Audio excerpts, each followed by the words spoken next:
एक ही स्लाइड नजर आ रही है ना? चलो ठीक है, मतलब मेरे पास ही है, इस तरह आ रहा है, ठीक। अच्छा रिसर्च, बिस्मिल्लाहिर्रहमानिर्रहीम। सबसे पहले तो जरा मैं सब्जेक्ट के बारे में बता दूं, अपने बारे में बता दूं, और फिर हम एक स्टेप आगे बढ़ते हैं। थोड़ा सा हमने जल्दी स्टार्ट ले लिया।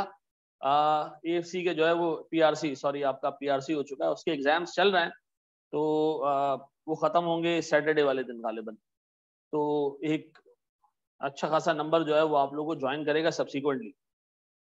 लेकिन बड़ी खुशाइन बात यह है कि जो ट्रेंड चल रहा है इस वक्त, वो मुझे बड़ा अच्छा लग रहा है। वो ट्रेंड ये चल रहा है कि ऑनलाइन पे अभी तक कोई, जो हमारे पास जो फी कलेक्ट हुई है उसमें ऑनलाइन के नंबर ऑफ स्टूडेंट्स 80% है, और सिर्फ 20% बच्चे ऐसे हैं जो फिजिकल क्लासेस लेने आ रहे हैं। मैं इसको बड़ा खुशाइन समझता हूँ, ठीक है जी, क्योंकि टेक्नोलॉजी का यूज हम जैसी थर्ड वर्ल्ड कंट्रीज में हमेशा बहुत कम होता है और उसको रेजिस्ट किया जाता है, ठीक है जी। जबकि पूरी दुनिया में अब शायद A लेवल्स में भी कोई ऐसा नहीं है, इवन इंडिया में, कि जो कॉलेज जाता हो, ठीक है जी, आपके पास एक लैपटॉप है, घर में बैठो सुकून से, उससे चीजें देखो। ताकि हमारी फिजिकल की फीस ज्यादा है और टीचर ज्यादा मोटिवेटेड होता है कि वो फिजिकल जो है वो स्टूडेंट्स को पढ़ाए, ज्यादा पैसे भी कमाए, मोटिवेटेड भी रहे, आपकी शक्लें भी देखे, तो और टीचर को मतलब हौसला मिलता है कि यार मेरे सामने लोग बैठे हैं। लेकिन जो हिसाब किताब चल रहा है, आपको गालिबन पता होगा कि विंटर 2023 में, यानी अगला जो साल है, इसमें जो विंटर के एग्जाम होंगे CA फाइनल के, वो कंप्यूटराइज होंगे, यानी वो एक्सेल पे होंगे। अब वो लिखने वाला मामला खत्म, ठीक है जी। तो मोस्ट प्रॉब्ली जो 23 के एग्जाम होंगे, जो 24 का मार्च का पेपर होगा कैफ का, वो भी कंप्यूटर बेस्ड ही होगा। तो मे बी आपको शायद एक आध अटेम्प्ट ऐसी हो कि जो आपको जो है वो कंप्यूटर पे देनी पड़ जाए। तो इसको रेजिस्ट नहीं करो, ये चेंज आ रहा है, किसी न किसी पॉइंट पे आपको जिंदगी में जो है वो पेपर्स अब कंप्यूटर पे ही देने, ठीक है जी। हम अभी भी तकरीबन कुछ 6 साल पीछे हैं, 7 साल पीछे हैं। ACCA ने 7-8 साल पहले जो है वो फिजिकल पेपर लेना बंद कर दिया था। हम अभी तक इसी में, यार अगर पेपर के दौरान बिजली चली गई, स्क्रीन बंद हो गई, किसी ने दरवाजा खोल दिया, वो पता है ना पेपर में आगे पीछे कैमरे लगे होते हैं, तो मूवमेंट अलाउड नहीं होती उसमें, तो हम अभी तक जो है वो उससे बाहर नहीं निकले। तो खैर बहरहाल मैं ये देखता हूँ कि सर आने वाले दिनों में मामला बहुत डिफरेंट होंगे। आपको पता है ना CA फाइनल की क्लासेस अब नहीं होती, वो इवन लाइव भी नहीं होती, वो अब टोटल रिकॉर्डेड पे चला गया। क्योंकि CA फाइनल में बच्चा आता है फॉर्म से, शाम 7:30-8 बजे फॉर्म से आया, थका आ रहा, और आगे उसको एक टीचर का मुंह देखना पड़े, और वो भी उसको एक ऐसा सब्जेक्ट पढ़ा रहा हो जो बहुत ही टेक्निकल हो, तो उसका तो इंटरेस्ट जिस तरह पास्ट में होता था, अब तो वो इंटरेस्ट है ही नहीं, लोग आते ही नहीं है। हमने शुरू किया जब कोविड के बाद, तो थोड़ा बहुत टाइम चलता रहा, फिर उसके बाद हमने इवेंचुअली बंद कर दिया, क्योंकि पहली क्लास में 50 बच्चा होता था, दूसरी क्लास में ये सामने बैठा होता था, तो मैं रूम में ले जाता था इसको, आजा भाई तुझे वहीं पढ़ा दूं। तो फिर हमने जो है वो बंद ही कर दिया। अच्छा जी, भाई मेरी आवाज आ रही है क्लियरली ऑनलाइन वालों? ऐसे ही, अच्छा जी चलें।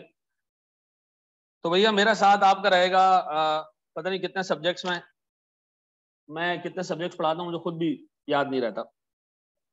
आप अभी कॉस्टिंग में मेरे मत्थे लगेंगे, FAR 1 में, फिर FAR 2 में, फिर MFA में, फिर ऑडिट में, फिर फाइनल में FFR में, फिर फाइनल में BFD में, फिर फाइनल में ऑडिट में भी, और फिर MS1 MS2 में भी। तो सिवाय इकोनॉमिक्स और इंग्लिश के और टैक्स के मैं सब कुछ पढ़ाता हूँ। अच्छा जी सर, कॉस्टिंग जो है वो एक ऐसा सब्जेक्ट है जो, जब हम लोग CA कर रहे थे तो उस वक्त ICAP में कोई 3 पेपर हुआ करते थे कॉस्टिंग, ठीक है।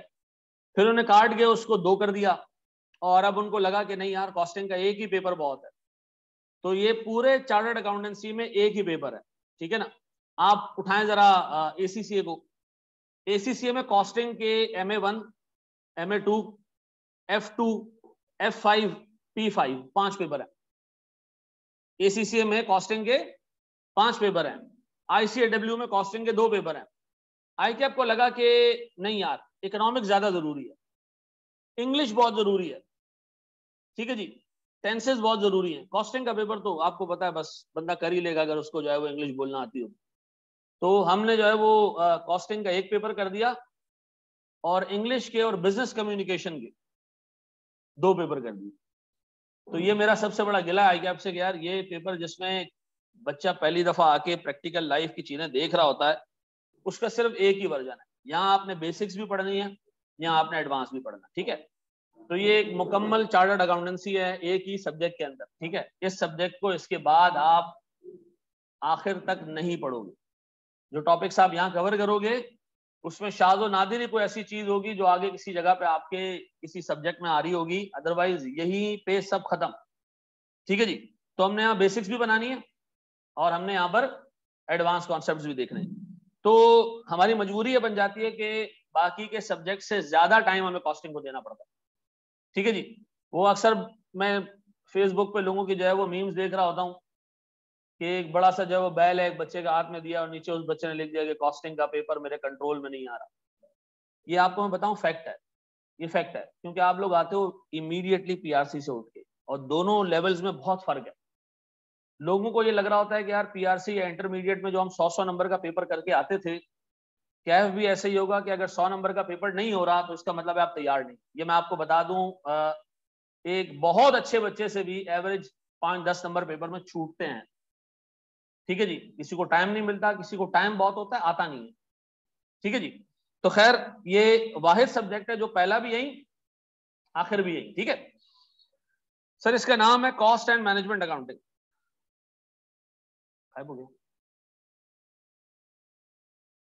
Sir cost and management accounting का मतलब, sir cost and management accounting का प्रॉब्लम यह है कि कॉस्ट का मतलब होता है अकाउंटिंग करना, बेसिक चीज है। मैनेजमेंट अकाउंटिंग का मतलब होता है सोचना, डिसीजन लेना।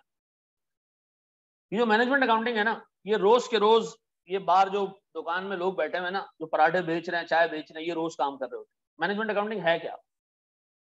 डिसीजन लेना है। डिसीजन लेने का मतलब एक चीज आपने 2 रुपए की खरीदी है, इसको कितने में बेचना चाहिए? क्या जवाब होना चाहिए एक मैनेजमेंट अकाउंटिंग का? अगर एक चीज 2 रुपए में खरीदी है तो कितने में बेचनी चाहिए? 2 रुपए से ज्यादा में। सीधा जवाब ये, कितने में? 2 रुपए ज्यादा में। कितने ज्यादा में? जितने ज्यादा हो सके, ऐसा। तो आपको सोचना सिखाएगा मैनेजमेंट अकाउंटिंग। एक चीज घर में बनानी चाहिए या बाहर से खरीदनी चाहिए? भाई जहां सस्ती पड़ रही है, ऐसा। हमारे पास 3 प्रोडक्ट्स हैं, नंबर ऑफ आवर्स कम है हमारे पास। अहमद रजा के पास दिन के 12 घंटे पढ़ाने के लिए कौन से सब्जेक्ट पढ़ाने चाहिए? सब सब्जेक्ट से पैसे मिल सकते हैं, कौन से पढ़ाएंगे जिसमें पैसे ज्यादा हैं, ऐसा। तो सर आपने डिसीजंस लेने, और डिसीजन में सिर्फ एक ही फैक्टर को आपने सामने रखना है, वो क्या है? पैसा। ये सब्जेक्ट आपको बहुत मटेरियलिस्टिक बनाएगा, दिमाग में रखना, ठीक है जी। लेकिन हमने पढ़ना है इसको इसी तरह, ठीक है। अच्छा मैं जरा सा अपने बारे में बता दूं, इसमें जो है वो मैंने आपको इंप्रेस करने की कोशिश की है।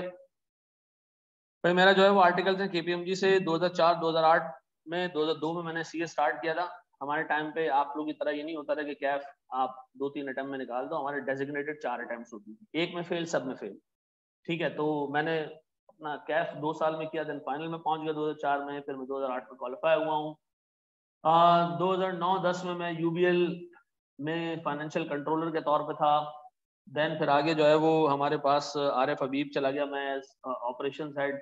और ये आपको कोने में नजर नहीं आ रहा होगा, लेकिन मैं एक कंपनी का सीएफओ रह चुका हूँ, एक एसेट मैनेजमेंट कंपनी का।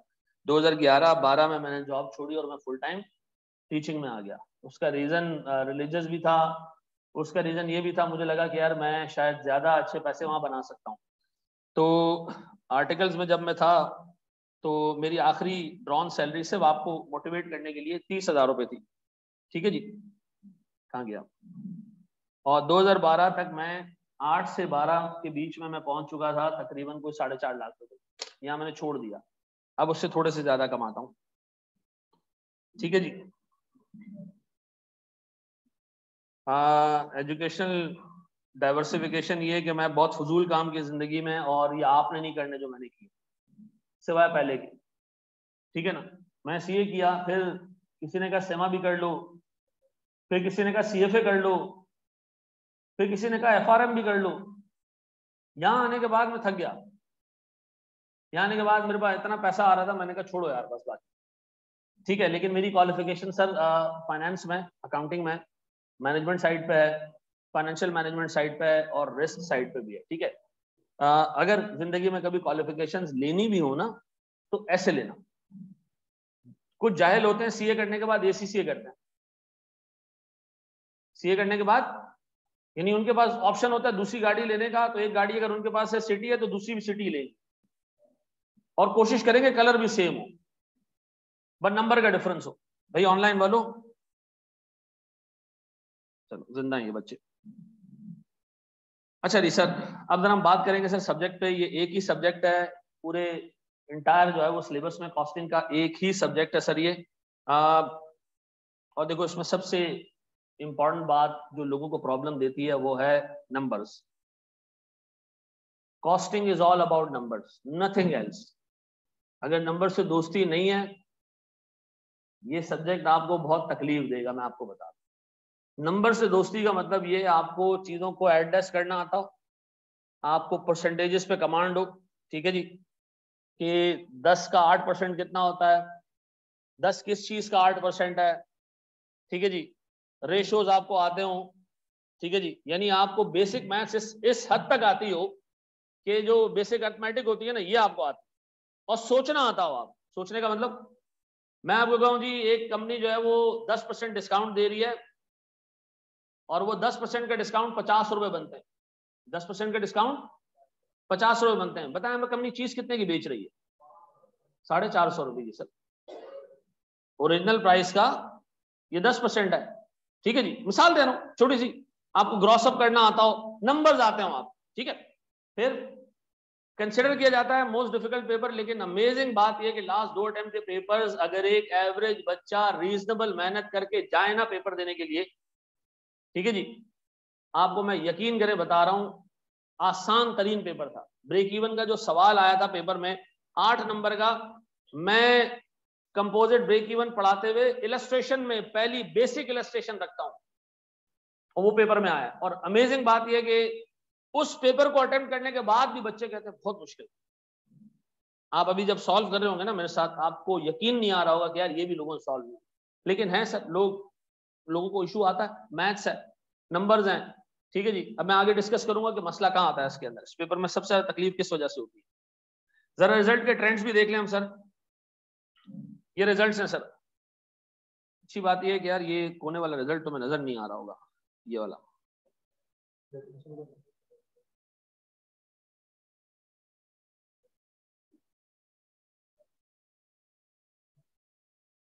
चलो जी सर, ये हमारे पास आ रहे जनाब 41, 39, 55, 29, 48। लास्ट अटेम्प्ट में भी कोई 40% का रिजल्ट है। इतने रिजल्ट बीकॉम में भी नहीं आते, मैट्रिक इंटर में भी नहीं आते। इतने बड़े रिजल्ट, 55% का रिजल्ट यार, 55% एक बहुत बड़ा रिजल्ट है। 55 लास्ट अटेम्प्ट का रिजल्ट 40% है। इतने अच्छे रिजल्ट्स मैं आपको बता रहा हूं बीकॉम में भी नहीं आते, इंटरमीडिएट में भी नहीं आते, ठीक है जी। मैं लास्ट अटेम्प्ट में एक्सपेक्ट कर रहा था रिजल्ट होगा 60%, लेकिन फिर जब चीजें अभी मैं आगे आपसे डिस्कस करूंगा, जो आई कैप की जो है वो डिफरेंट कमिटीज से हमें तमाम टीचर्स को उन्होंने बताई कि यार क्यों लोग फेल हुए, उसके रीजन अभी मैं डिस्कस करूंगा। लेकिन आप रिजल्ट देख लें, 55% का मतलब है हर ऑल्टरनेटिव बच्चा पास, 40% का मतलब है 10 बैठे हुए तो 4 पास हो जाएंगे। आपको ये लग रहा है कि यार 6 फेल भी तो होंगे, लेकिन मैं आपको इतना बता रहा हूँ कि यार बहुत सारे बच्चे एंड में आके ना मतलब हिम्मत छोड़ देते हैं। चार्टर्ड अकाउंटेंसी हर एक बंदे का के बस की बात नहीं है, ठीक है जी। और मैं ये इसलिए बोल सकता हूँ कि this is not all about knowledge, all about application, this is more about your nerves, how strong you are, कितना आप प्रेशर सस्टेन कर सकते हैं, कितना आप में जो है वो हिम्मत है चीजों को आगे लेके जाने की जब चीजें आपके कंट्रोल में ना हो, ठीक है जी। मैं भी आगे आपसे डिस्कस करता हूं उसको, लेकिन ये हमारे रिजल्ट्स हैं सर। एंड मेरे हिसाब से सीए में शायद बिजनेस लॉ का पेपर होगा जिसके शायद इससे अच्छे रिजल्ट्स होंगे, अदरवाइज ये सेकंड नंबर पे बेस्ट रिजल्ट्स हैं। अच्छा जी, हमारे पास कोर्स में क्या है ये अब आप अपने पास लिखोगे ताकि आपके पास एक लिस्ट मेंटेन रहे कि सर ने क्या क्या चीजें जो है वो क्लास में बताई थी पहले दिन, कोर्स में है क्या क्या, ठीक है जी। सर हमारे पास जो पहला एरिया, 3 एरिया है कोर्स में, ठीक है जी। पहला एरिया हमारे पास है 35 से 45 नंबर का, यह है cost associated with production.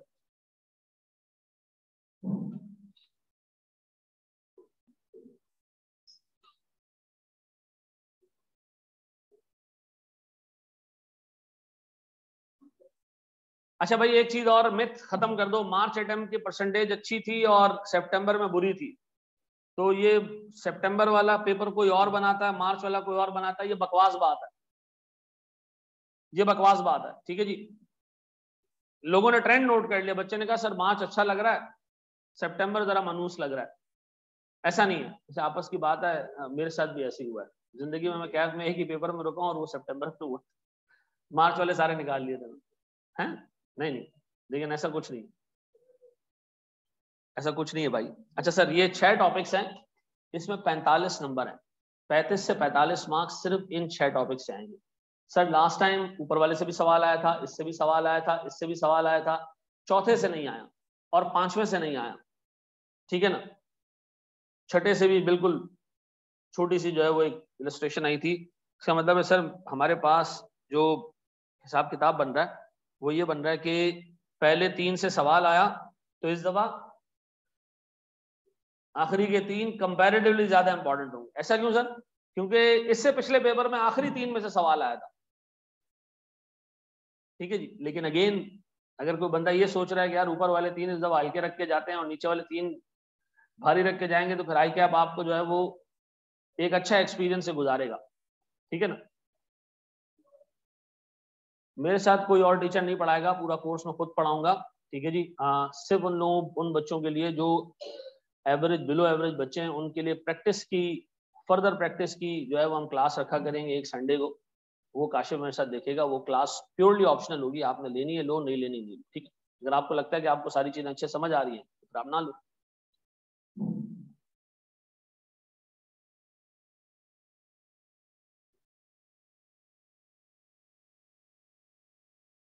Course duration कितना होगा? भाई रोज क्लास होगी, हफ्ते में 6 दिन, ठीक है। संडे आपका ऑफ होगा, ठीक है जी। 1.5 घंटे से ज्यादा की क्लास नहीं रखूंगा मैं, उसके बाद आप लोगों का जो है वो इंतकाल हो जाता है। बिल्कुल होगा बेटा, आज की क्लास के बाद भी आपको एक टेस्ट मिलेगा। सिलेबस एंड कब तक होगा? आज खत्म सिलेबस। अच्छा वो कैसे? क्योंकि आप जब अभी अपना कोर्स शुरू करेंगे ना, आपके पोर्टल पे पिछले अटेम्प्ट के सारे लेक्चर्स भी पड़ेंगे। करंट अटेम्प्ट के लेक्चर्स तो डल रहे होंगे, पिछले अटेम्प्ट के सारे लेक्चर्स आपके पास डले हुए, सारे पास पेपर सॉल्व हुए होंगे पहले दिन ही कोर्स कंप्लीट। अगर कोई बंदा बहुत तेज है, वो कह रहा है यार मैं तो भाई चाह रहा हूँ कि मैं अगले हफ्ते तक कॉस्ट टाइम निपटा दूं भाई, ठीक है ना, उसके बाद फिर और भी काम है जिंदगी में, तो उसको जैसी पोर्टल मिलेगा उस पर लास्ट अटेम्प्ट के लेक्चर्स साथ ही मिलेंगे, ठीक है। ये हम इसलिए करते हैं कि कोई बंदा, बाज़ औक़ात बच्चे ऐसे होते हैं जो थोड़े तेज होते हैं, वो करते हैं कि जी जल्दी जो है वो चीज खत्म हो जाए, सर तो थोड़ा सा लेके चलेंगे सारे टॉपिक्स को, मैं पहले से एक टॉपिक देख लूं, ठीक है जी। तो पहले दिन ही हम सारे लास्ट अटेम्प्ट के लेक्चर्स उस पर डाल देते हैं, ठीक है ना। सर इसका रीजन मैं फिर आपको बता दूं, हम ये चाहते हैं कि यार जो बच्चा तेज पढ़ना चाह रहा है वो लास्ट अटेम्प्ट के लेक्चर भी देख सकता है, ठीक है। वो हमने साथ ही पोर्टल पे डाल देते, करंट बैच के डलते रहेंगे साथ साथ, पुराने बैच के भी साथ में मौजूद होंगे, ठीक है जी। किताब कौन सी यूज करनी है सारा बता रहा हूँ आगे, बता 2 मिनट में। अच्छा जी लिख लिया आपने? सर फिर हमारे पास कॉस्ट लूज है, ये 20 से 30 नंबर का एरिया है, 35 से 45 का पहला एरिया था, ये 20 से 30 मार्क्स का एरिया है। सर ये जो आप बता रहे हैं ये एग्जाम व्यू पॉइंट से बता रहे हैं या सिलेबस व्यू पॉइंट से बता रहे हैं? ये सिलेबस का व्यू पॉइंट है, ठीक है ना। और आई कैप अपने सिलेबस में जो मार्क्स दिए हैं उसको करंटली रिलीजियसली फॉलो कर रहा है, यानी इस एरिया से 20 से 30 मार्क्स से ज्यादा नहीं आएगा, ठीक है ना। अब बड़ा इसके ऊपर जो है वो कंट्रोल है आई कैप का, जो ग्रेड जितने मार्क्स किए उतने मार्क्स पे वो टेस्ट हो, ठीक है ना। हमारे टाइम पे एक टॉपिक के मार्क्स से 4, पहला सवाल 24 नंबर का, ठीक है जी। तो नहीं हमारे तो ये भी एक, मैंने तो वो अटेम्प्ट भी दिए, लिखा हुआ है mix and yield variances will not be tested, पहला सवाल मिक्स एंड यील्ड वेरिएंस, ठीक है जी। हमने तो वो टाइम देखे ना, आपके टाइम पे तो फिर कंट्रोल है, टीचर्स के लिए आई कैप एक्सेसिबल है, आई कैप जो है वो चीजें मॉनिटर भी कर रहा होता है, आई कैप को लोग लिख भी सकते हैं, पोर्टल भी बन गया। आपको होता है ना पोर्टल बना है जिसपे स्टूडेंट अपना फीडबैक दे सकता है किताब के बारे में, एग्जाम के क्वेश्चंस के बारे में, कि जी मुझे लगता है गलत है, इसको सही होना चाहिए, ठीक है जी। तो वो आपकी बात सुनेंगे, बहुत ओपननेस आ गई आई कैप। सर कॉस्ट लॉस में हमारे पास ये 4 ही टॉपिक हैं। लास्ट टाइम जो है वो तीसरे टॉपिक को छोड़ के बाकी सब पे सवाल आए थे, पहले 2 टॉपिक मिला के आए थे, वो था तकरीबन 11 मार्क्स का सवाल, और चौथा जो टॉपिक है इससे 20 मार्क्स का सवाल आया था। ठीक है जी, तो 11 और 20 को 31 नंबर हो गया, 30 31 यहाँ से कवर हो गया।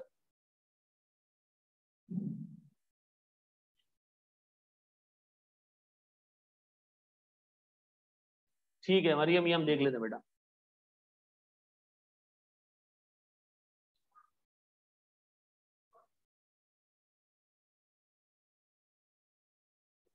दाना जी व्हाट्सएप यार बहुत मुश्किल है देखना।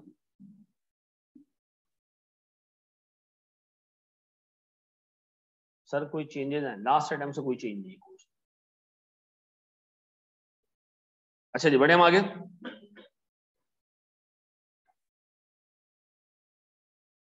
सर फिर हमारे पास आखिरी 30 से 40 मार्क्स का एरिया, इसमें है कोई 18 टॉपिक्स, इसमें कोई 18 टॉपिक्स हैं। कितने मार्क्स का आता है ये? 30 से 40 नंबर का। ये है कॉस्टिंग की जान। जिसको ये आता है वो कॉस्टिंग का पेपर पास कर लेगा, जिसको नहीं आता नहीं पास करेगा। आज मैं आपको बता दूं, इसी एरिया से लोग भागते हैं, और इसमें सिर्फ और सिर्फ 3 टॉपिक्स हैं, कोई 18 टॉपिक्स नहीं। ये 3 टॉपिक्स 40 मार्क्स का एरिया कवर करेंगे। ठीक है जी।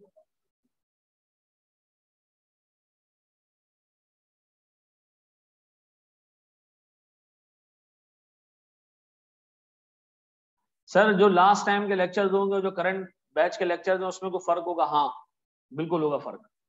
फर्क इन द सेंस ये होगा कि हर बैच में टीचर भी इंप्रूव करता है, वो और नई चीजें करवाता है। ठीक है ना। मेरा 2 बैचेस से जो एक्सपीरियंस है, मेरा टोटल कॉस्टिंग पढ़ाने का 2 बैच का एक्सपीरियंस है। ठीक है, मेरा सारा पुराना एक्सपीरियंस 0 है। क्यों? क्योंकि जब मैं पुराने टाइम पे पढ़ाता था, मैं 2006 से पढ़ा रहा हूँ कॉस्टिंग। ठीक है, लेकिन वो कॉस्टिंग और इस कॉस्टिंग में बहुत फर्क है, क्योंकि मेरे पास बच्चा आता था रिफाइंड कॉस्टिंग का पेपर होता था कैफ 8 आखिरी, वहां बच्चा FAR1 भी पढ़कर आ रहा है, FAR2 भी पढ़कर आ रहा है, इकोनॉमिक्स भी पढ़कर आ रहा है, उसको एवरेज का भी पता है, मार्जिनल का भी पता है।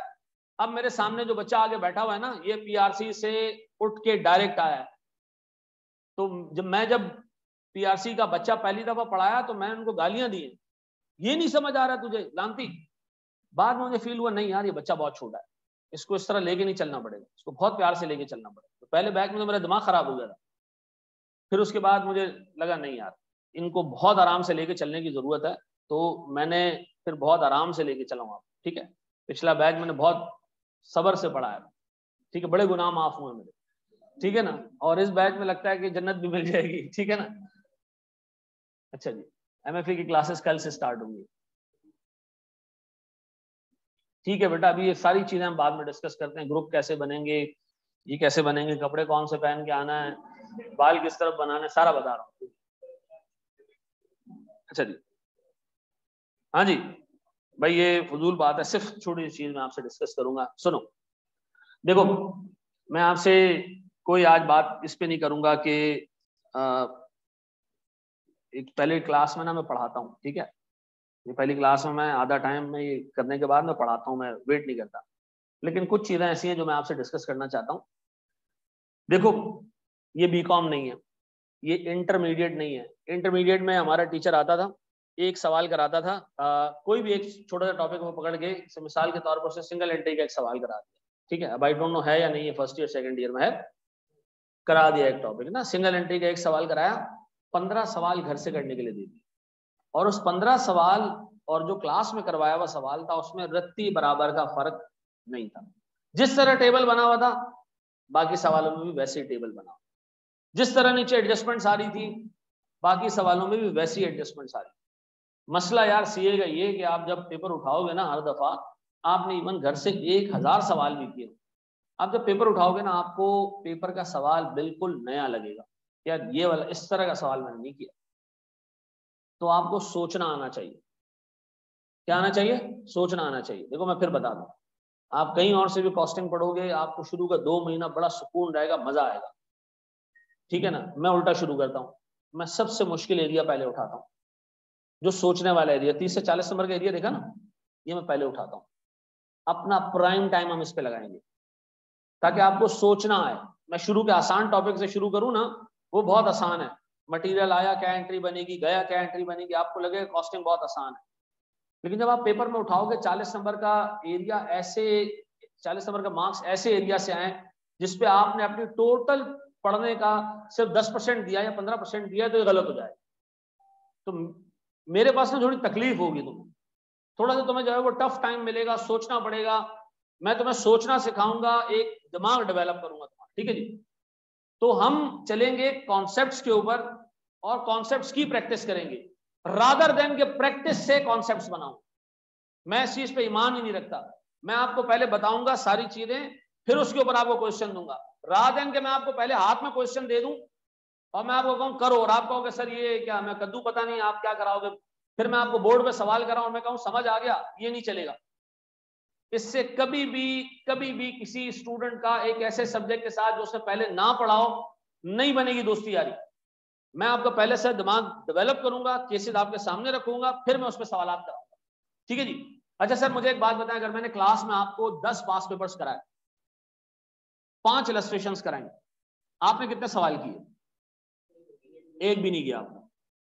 सवाल करने का मतलब है आपने खुद कितने सवाल किए, आपने खुद घर पे कितने सवाल उठाए, और जो क्लास में टीचर ने नहीं कराए थे आपने उसको अटेम्प्ट किया, आप उसमें फंसे। कुछ सवाल ऐसे होंगे जो आपसे 10% भी सॉल्व नहीं होंगे, कुछ सवाल ऐसे होंगे जो आपसे आधे सॉल्व हो जाएंगे, कुछ ऐसे होंगे जो आपसे पूरे सॉल्व हो जाएंगे। तो ये जो एक्सपीरियंस है ये आपने लेना है। मैं आपको सर, हमारे पोर्टल के ऊपर सारे पास पेपर्स के सॉल्यूशन मौजूद है और मैं आपको सारे क्लास में भी करा दूं, लेकिन ऐसे पढ़ने का कोई फायदा नहीं है। आप घर जाओगे, जो आपको होमवर्क मिलेगा आप उसको इंडिपेंडेंटली अटेम्प्ट करोगे। आप यकीन करो, लोगों का एक मिथ, एक साइकी बनी हुई है कि यार जैसे मैथ्स के पेपर में हमारे टीचर ने हमें कोई 2500 सवाल करा दिए, ठीक है जी, और पेपर में गए तो उसी जैसे सवाल भी आ गए। ऐसा हुआ है पास में, ठीक है जी, क्योंकि मैथ्स का जो पेपर है वो एमसीक्यूज बेस्ड होता है और आई के आपके पास कोई 3000 एमसीक्यूज है टोटल, उसी को बार बार हिला हिला के एक एक की थाली में डाल रहा है। और जो टीचर्स हैं उन्होंने किया ये कि जब पेपर दे के बच्चा निकला तो उससे पूछा कि कोई 4-5 सवाल तो मैं याद हो तो लिख दो। वो करते करते करते करते उन्होंने 1500-2000 सवाल तो अपने हैंड आउट में डाल दिए। अब वहां जाके बच्चा देखते यार तो वही सवाल है, हम घर से करके गए थे, साला ये तो टीचर नहीं है, पी रही है। तो भाई मुर्शिद है हमारा, है उस मुर्शिद की मेहनत है, लेकिन आपके लिए जो है वो आसानी तो पैदा हो गई, लेकिन आगे ऐसा नहीं होगा। मुर्शिद के जो जिसने भी ये काम किया उसके थैंकफुल रहोगे, तुम लोगों को एक पेपर पास करा दिया उसने, लेकिन आगे कॉस्टिंग में, फाइनेंशियल रिपोर्टिंग में, लॉ में ये चीजें नहीं है। आपने जितने सवाल बेटा खुद किए ना, आपको पता है यार क्लास में बच्चा आता है, सर ये सवाल करा दे, मैं करा देता हूँ, उसने नोट कर लिया, उसको ये लगा मैंने सवाल कर दिया, उसे कभी खुद अटेम्प्ट ही नहीं किया ना सवाल। वो खुद पता है कब अटेम्प्ट करता है, मैं आपको अपना एक्सपीरियंस बताऊं, वो खुद अटेम्प्ट करता है आखिरी महीने में जाके, सवाल उठाता है नहीं हो रहा सॉल्व, फिर मेरे पास कॉल आती है, सर अगर मैं अभी फीस फ्रीज कर दूं तो आप क्या समझते हैं एआईटीटी मुझे अलाउ करेगा? हैं? नहीं, दाऊद शायद ने बड़ा जबरदस्त काम किया तुम लोग असाइनमेंट बनाने, मैं उसकी बड़ी कदर करता हूँ, कितनी मेहनत उस बंदे ने की, लेकिन मसला है कि ये कॉस्टिंग में नहीं पॉसिबल है ना। तो अब वही है कि बच्चे आते सर फोन, सर वो आखिरी टाइम चल रहा है, मुझे तो सर कुछ भी समझ नहीं आ रहा, मैं तो सर ब्लैंक हो गया हूँ। तो यार बीच में दरमियान में जो 3-4 महीने गुजरे थे उसमें कोई सवाल खुद सॉल्व किया था?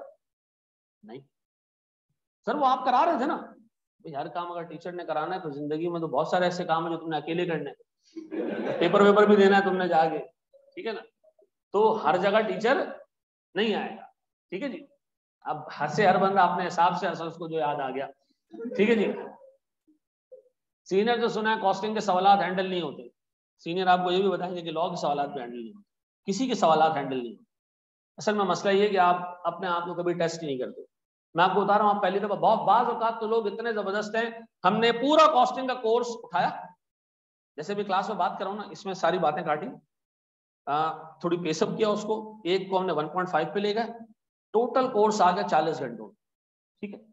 बच्चों को दे दिया हमने कहा अगर इनको बोलेंगे ना 200 घंटे का कोर्स है, नहीं देखेंगे, 40 घंटे का कोर्स है ना देखेंगे। सबने देखा, कुछ ने उस 1.5 को भी 2 की स्पीड पे देखा, ये वो मुजाहिद हैं, ठीक है, देखा देखा, देखते ही गए। पेपर में हम पहली दफा सवाल सॉल्व करेंगे। पेपर में गए तो हाथ ही नहीं चले होंगे। बाहर निकलने के बाद सर वो इस दफा अगर हम आए तो क्या फीस चार्ज करेंगे आप? मैं आपको रिक्वेस्ट करूंगा कि डे 1 से ना एक टाइम टेबल अपना बना लो। मैं तुम्हें 1.5 घंटे के लिए बुलाऊंगा, इससे ज्यादा नहीं बुलाऊंगा, मेरा वादा है। मैं वो टीचर हूँ जो 4-4 घंटे की क्लासेस देता था, ठीक है ना, लेकिन मेरा पूरा परसेप्शन जो है वो छोटे बच्चों के साथ चेंज हुआ। मैं आपको 1.5 घंटे के लिए बुलाऊंगा, इससे ज्यादा नहीं बुलाऊंगा, लेकिन आप वादा करोगे कि जितना टाइम आप क्लास में लगा रहे हो इसके आधा, हाफ टाइम आपने घर पे लगाओगे। और अगर आप आधा टाइम शुरू से घर पे लगाओगे ना, मैं आपको फैक्ट बता रहा हूं यार, आप आखिरी महीने में प्योर रिवीजन कर रहे होंगे। आप कोई नई चीज नहीं उठा रहे हो, आपका मसला ही आप लोग उठाते ही आखिरी महीनों में नई चीज। और मैं जितना भी बोल दूं ना, शायद 10% बच्चा ऐसा हो जो इसमें ये उसकी नेचर चेंज हो जाए, अदरवाइज नहीं होगी। आप यकीन करो, मेरी 40 दिन छुट्टी दे दी बीच में। मैं सोचा था मैं एक नया सब्जेक्ट पढ़ाने जा रहा हूँ, उसकी तैयारी करूंगा, कुछ नहीं किया मैंने। क्यों?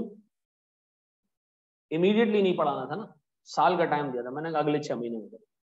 तो बाय नेचर ही हम क्या है, सुस्त ढीले। हमें ना मतलब जब तक एग्जाम का डंडा नहीं आता ना, हम पढ़ते नहीं। एक हफ्ता रह जाता है ना, लोग इकोनॉमिक्स की पूरी किताब पढ़ लेते हैं, वही जो पिछले 6 महीनों में नहीं पढ़ी जा रही होती। आखिरी दिन तेंदुलकर बने हुए होते हैं, पूरी किताब फारिग, और फेसबुक पर डाल लोगे 2 हफ्ते एग्जाम डिले कर दें ताकि मैं गोल्ड मेडल ले लूं। अभी पूरा टाइम तूने क्या किया था? थोड़ा सा यार आप लोगों ने इस पर ख्याल रखना। दूसरा, मैंने आपको कहा ना, मैं वो एरिया पहले उठाऊंगा जो मुश्किल है, ठीक है। इसमें मुझे भी तकलीफ होगी पढ़ाने में, आराम आराम से पढ़ाऊंगा, आपको भी तकलीफ होगी समझने में, समझ आएगा आपको, लेकिन आपको घर जाके साथ में काम करना है, ठीक है। मैं कॉस्टिंग नहीं पढ़ाऊंगा, पहले मैनेजमेंट अकाउंटिंग पढ़ाऊंगा, ठीक है। कॉस्टिंग क्या है? एक अंडा आया 2 रुपए का, दूसरा अंडा आया 3 रुपए का, कितने अंडे हो गए? 2 अंडे हो गए। एवरेज कॉस्ट क्या है? 2.5 रुपए। वेरी गुड बेटा। नहीं, ये नहीं पढ़ाऊंगा, ठीक है ना। मैं आपको पढ़ाऊंगा, सोचना सिखाऊंगा, बिजनेस सिखाऊंगा, ठीक है। मैनेजमेंट अकाउंटिंग कवर हो गई, कॉस्टिंग आपको खुद समझ आ जाएगी, इतनी आसान लगेगी आपको, ठीक है जी। तो जो लेसर मार्क्स वाले एरिया है ना, मैं उन पे बाद में टाइम लगाता हूँ, टाइम उसमें पूरा लगाएंगे हम, लेकिन उससे पहले हम वो एरिया कवर करेंगे जिसके मार्क्स ज्यादा है। मैं ये नहीं करूंगा कि आखिर में आके कि भाई ये इसके 10 सवाल मैंने करा दिए, बाकी 5 आप खुद कर लेना, 8 आप खुद कर लेना। नहीं, मैं मुश्किल एरियाज पे आपको टाइम लगवाऊंगा, सवालात खुद भी कराऊंगा, करने के लिए भी दूंगा। लेकिन अगर उस एरिया में आप पक्के हो गए, वो ग्रे एरिया जो है जिसपे टीचर हाथ डालते हुए डरते हैं, उस एरिया में अगर आप पक्के हो गए ना, आसान वाले एरिया आप आराम से पिक कर लो, वो मेरे साथ साथ चल के आराम से निकाल लोगे। रट्टा नहीं मारना है यहाँ पे। मैं आपको ऑनेस्ट टू गॉड ये बता रहा हूँ, बहुत सारे लोग ऐसे आपको एक लिस्ट देंगे, उसमें 18 फॉर्मूला लिखे होंगे, स्टैंडर्ड कॉस्टिंग। आपसे कहेंगे बेटा ये हमने भी याद किए थे, आप भी याद कर। आप गधों की तरह रट्टा मार रहे हो, Shah minus H W, Shah minus H W, SP minus AP, SP. ऐसी तैयारी से बेहतर है आप नहीं करो, सीए छोड़ दो। पेपर में जो एसपी माइनस एपी याद करके जाते हो, रट्टा मारते हैं लोग। डाटा दिया होता है, वेरिएंसेस निकालने होते हैं, पहली अटेम्प्ट आई ना, एग्जामिनर ने वेरिएंसेस दे दिया, डाटा मांग लिया, फंस गया। तो गाड़ी आगे ही चलानी आती है, रिवर्स थोड़ी आती है। तो मैं आपसे कहूंगा रट्टा नहीं मारना है, हर फंक्शन को मैं एक्सप्लेन करूंगा, ठीक है जी। अच्छा जी, फिर पास पेपर्स कर लो, जिंदगी गुलजार है। हाँ, पास पेपर्स बहुत अच्छे हैं, लेकिन सिर्फ पास पेपर्स अच्छे नहीं, ठीक है जी। खाली पास पेपर्स नहीं करने, बाकी के सवालात भी आपने करने, ठीक है जी। तो खाली पास पेपर्स नहीं करना। मैं जितनों की किताबें देखता हूँ ना, जितने लोगों ने किताबें बनाई हैं, सिवाय पास पेपर्स के कुछ नहीं है। 1987 से लोगों ने जमा की। मैं अपनी किताब में 50% इलस्ट्रेशन है, कॉन्सेप्ट बिल्डर्स है, 50% प्रैक्टिस है, ठीक है। तो हमने पास पेपर्स के साथ साथ बाकी चीजें भी करनी है, ठीक है जी। अच्छा जी, क्या आपने रीड करना है? आज के बाद जो भी टीचर आगे तुम्हें कहता है कि आई कैप की स्टडी टेक्स्ट बेकार है, बकवास सरीन है, आज मैं आपको कहता हूं आई कैप की स्टडी टेक्स्ट में एक चीज आपने नहीं छोड़ी। आपने सारी चीजें आई कैप की स्टडी टेक्स्ट में से देखनी है कि कोई चीज ऐसी ना हो जो अहमद रजा छुड़वा दे। कोई भी चीज जो आई कैप की स्टडी टेक्स्ट में है, मेरी जिम्मेदारी है कि वो मैं कराऊंगा। तो तुमने अपने पास स्टडी टेक्स्ट रखना है इवेल्युएट करने के लिए कि टीचर ने तुम्हें कोर्स पूरा कराया या नहीं कराया। अगर स्टडी टेक्स्ट के कंटेंट्स तुमने पूरे कर लिए तो इसका मतलब है तुम्हारा कोर्स पूरा हो चुका। तो स्टडी टेक्स्ट तुमने सामने जरूर रखनी, ठीक है जी। बाकी सर हमारी अपनी किताब है, ठीक है जी।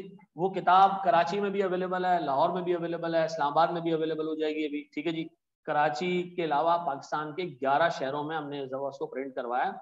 वहीद बुक वाले को हमने दे दी है ये, ठीक है। और वो आपको यहाँ से भी मिल जाएगी, CVP से भी मिल जाएगी, ARTT के बुक शॉप से भी मिल जाएगी। आपको क्या नाम है इसका, जो फ्रेस्को बेकर्स के पास एक बंदा है पेटी वाला से भी मिल जाएगी, या जामिया से भी मिल जाएगी, ठीक है जी। सब जगह से मिल जाएगी आपको। लास्ट अटेम्प्ट वाली बुक चलेगी, लास्ट अटेम्प्ट वाली बुक्स में से चेंजेस किए हमने, लेकिन चल जाएगी। कुछ चीजें ऊपर है वो मैं आपको सॉफ्ट कर दूंगा। रावलपिंडी में कैसे मिलेगी, आपने घर से बाहर निकलना है और जाके जो वहीद बुक का वो है स्टॉक, जो हमारे स्टॉक रखता है, उसके कई सारी जो है वो मजीद सब्सिडरीज हैं, ठीक है। तो आप किसी से भी ले सकते हो, जिसको ना मिले वो ऑनलाइन भी मंगवा सकता है वहीद बुक वाले से। वो शायद 150 रुपए पर बुक जो है वो डिलीवरी चार्जेस लेता है और किताब आपके दरवाजे तक पहुंचा देगा, ठीक है जी। सर इस किताब में क्या है, सवालात हैं, सॉल्यूशंस हैं, बहुत सारी चीजें हैं इसके अंदर, ठीक है जी। अच्छा जी, फिर ये एक ऐसे ही मैं बोलता हूँ लोगों को, ये पहली वाली चीज कांस्टेंट है, दूसरी वाली भी कर लेना, ये तो मैं करा दूंगा, ठीक है जी। वो जो बीच वाला है ना, ये तो मैं इसलिए कराऊंगा जो पैसे मिल रहे हैं, ठीक है ना।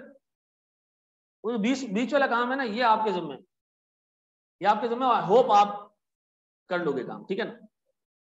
क्या चीज, चलो मैं बताऊं यार, देखो हम इस प्रोफेशन में बहुत सारे लोग जो आते हैं ना, 99 या 95% में सेफ मार्जिन बता रहा हूँ, वो middle class, slightly above middle class और लोअर मिडिल क्लास के लोग होते हैं, ठीक है। आप में से बहुत सारे बच्चे ऐसे होते हैं जिन्होंने चाचा मामा से पैसे लेके फीस भरी। मैं तुम्हें ऑनेस्टली बताऊं, अपने टाइम जाया नहीं करना। ये प्रोफेशन इतना जबरदस्त है, ये क्वालिफिकेशन इतनी जबरदस्त है, अगर एक दफा क्वालिफाई कर गए ना आप, आजकल के टाइम में अगर क्वालिफाई कर जाते हो और आप बाहर चले जाते हो, आप स्टार्ट ही 6.5-7 लाख रुपए से, ठीक है ना। अभी हमारा एक स्टूडेंट है, वो भी आया हुआ था मुझसे कंसल्ट करने के लिए कि सर मेरे पास जो है वो कनाडा से ऑफर है और मैं अबू धाबी में काम कर रहा हूँ करंटली। अबू धाबी में मैं अभी बनने जा रहा हूँ मैनेजर, और कनाडा से मेरे पास ऑफर है। अबू धाबी में अगर मैं रुकता हूँ तो मेरी 27,000 दरम सैलरी हो जाएगी, ठीक है जी। 27,000 दरम 60-62 रुपए का दरम चल रहा है आजकल, ठीक है। तो कोई 15-16 लाख रुपए सैलरी बनती है उसकी। और अच्छी बात पता है क्या, वो क्वालिफाइड नहीं है, उसकी क्वालिफिकेशन पूरी नहीं है। सर उसने कैफ किया है, उसके बाद PwC से उसके आर्टिकल्स हैं, और उसने CA फाइनल का एक भी पेपर नहीं निकाला है। कितने, हाँ, लेकिन उसने आर्टिकल्स के दौरान AC से शुरू कर दिया। जब उसको लगा कि ये CA तो होने वाला नहीं है, ठीक है जी, तो उसने क्या किया, AC से शुरू कर दिया। ACCA के भी उसके 2 पेपर अभी बाकी हैं, ठीक है ना। काशिफ जो तुम्हारा टीचर है, जिससे तुम अभी PRC में अकाउंट्स पढ़कर आ रहे हो, उसका और मेरा कॉमन दोस्त है, स्टूडेंट भी है हमारे लेकिन दोस्त भी है, ठीक है जी। यहाँ हमारे साथ एक बच्चा बैठता था जिसका BFD में गोल्ड मेडल था, बाहर उसकी तस्वीर भी लगी होगी, वकास। ये हमारी क्लास में बच्चा है ना, इसमें से 2 निकला है वकास। इतना छोटा बच्चा था, यानी इतने कद काट का था, यकीन नहीं आता था किसी को कि ये CA कर रहा है। आज वो माशाल्लाह लंदन में बैठा हुआ है, ठीक है जी। और अब उसको डबल प्रमोशन मिली है, उसने सिर्फ CA किया बस, और कुछ भी नहीं किया। देखो अपनी जिंदगी चेंज करने का ना अल्लाह आपको एक मौका जरूर देता है, और मसला ये कि उस मौके पे आप अमल काम नहीं करो, उसको जाया कर दो ना, तो फिर पूरी जिंदगी आपने अपने आप को कोसना ही।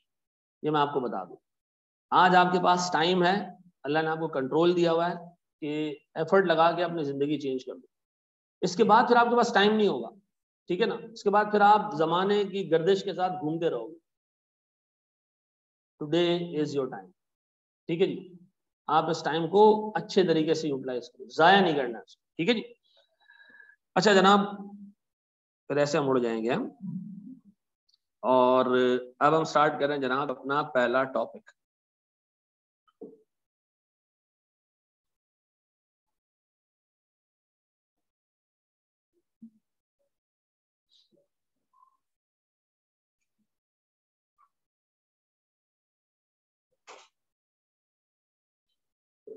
कॉस्टिंग है नहीं,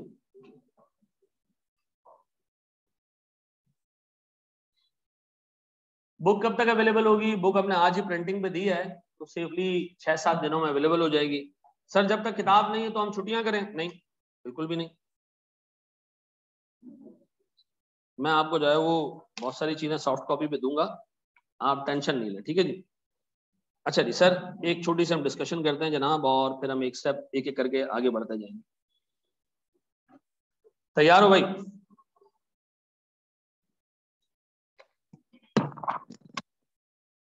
किसी का कोई क्वेश्चन है तो पूछ सकता है।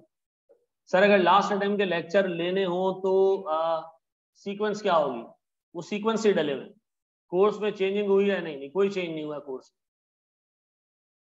रिफ्रेशर कोर्स में सीए में पूरा होगा? हाँ सर डेली यही टाइमिंग होगी, हाँ मोर और लेस यही टाइम होगा आपका।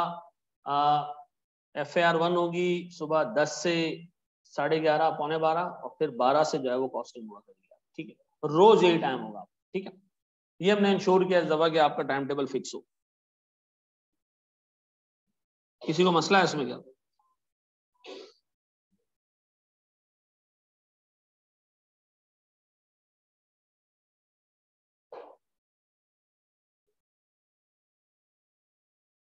अच्छा जी सर, मुझे एक बात बताएं, हमारे पास किसी भी बिजनेस का ऑब्जेक्टिव क्या है?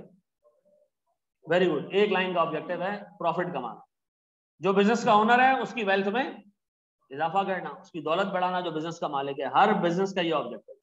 ऐसा सर हम कॉस्टिंग में ना बिजनेस को दो हिस्सों में डिवाइड करते हैं। दो टाइप के बिजनेस होते हैं कॉस्टिंग में, सिर्फ दो ही टाइप के बिजनेस आपने डिस्कस करने हैं। एक हमारे पास है ट्रेडिंग बिजनेस, और दूसरा है हमारे पास मैन्युफैक्चरिंग बिजनेस, ठीक है जी। ट्रेडिंग बिजनेस क्या होता है? ट्रेडिंग बिजनेस का मतलब है भाई, एक मार्केट से आपने चीज उठाई, ठीक है जी, एक मार्केट से आपने चीज उठाई, इसको मैं नाम दे रहा हूं मार्केट 1, और आपने दूसरी मार्केट में लाके उसको बेच दिया, ठीक है जी। बेचा एक कस्टमर को, ठीक है जी, ये मैं हूं सर, आपकी एक ही टांग है, ये कोई नहीं सोचेगा, ठीक है। बंदे हम इसी तरह बनाएंगे, ठीक है जी। ये मिसाल के तौर पर मिस्टर XYZ है, ये हमारा कस्टमर है। एक मार्केट से हमने चीज खरीदी और दूसरी मार्केट में ले जाके बेच दी। M1 मार्केट से खरीदी, ठीक है जी, हमने ये मिसाल के तौर पर खजूर बाजार से खरीदी और जाके डिफेंस में बेच दी। सर ये जो कस्टमर है इसका इस मार्केट पे एक्सेस नहीं है? नहीं सर, ये इस मार्केट में या तो आता नहीं है, या इसको इस मार्केट का आइडिया नहीं है, या ये इस मार्केट में आ भी जाए तो उसको चीज इस रेट पे अवेलेबल नहीं होगी। तो सर हमारा बिजनेस करने का मॉडल का सेंस बनता है, हम काम कर रहे हैं इसका सेंस बनता है। मैं एक मार्केट से चीज उठाता हूं, दूसरी मार्केट में बेच देता हूं, मैं कर क्या रहा हूं सर? मैं ट्रेडिंग कर रहा हूं। क्या कर रहा हूं? अच्छा, आप एग्जाम में नाम सुनोगे ट्रेडिंग बिजनेस, कमर्शियल ट्रेडर। इसका ना कमर्शियल ट्रेडर का भी मतलब क्या है? एक जगह से चीज उठाना, प्रॉफिट रख के दूसरी जगह बेच देना, ऐसा। तो मुझे एक बात बताएं, एक तो ट्रेडिंग बिजनेस है, ठीक है जी, एक हमारे पास है मैन्युफैक्चरिंग बिजनेस। मैन्युफैक्चरिंग बिजनेस में क्या होगा?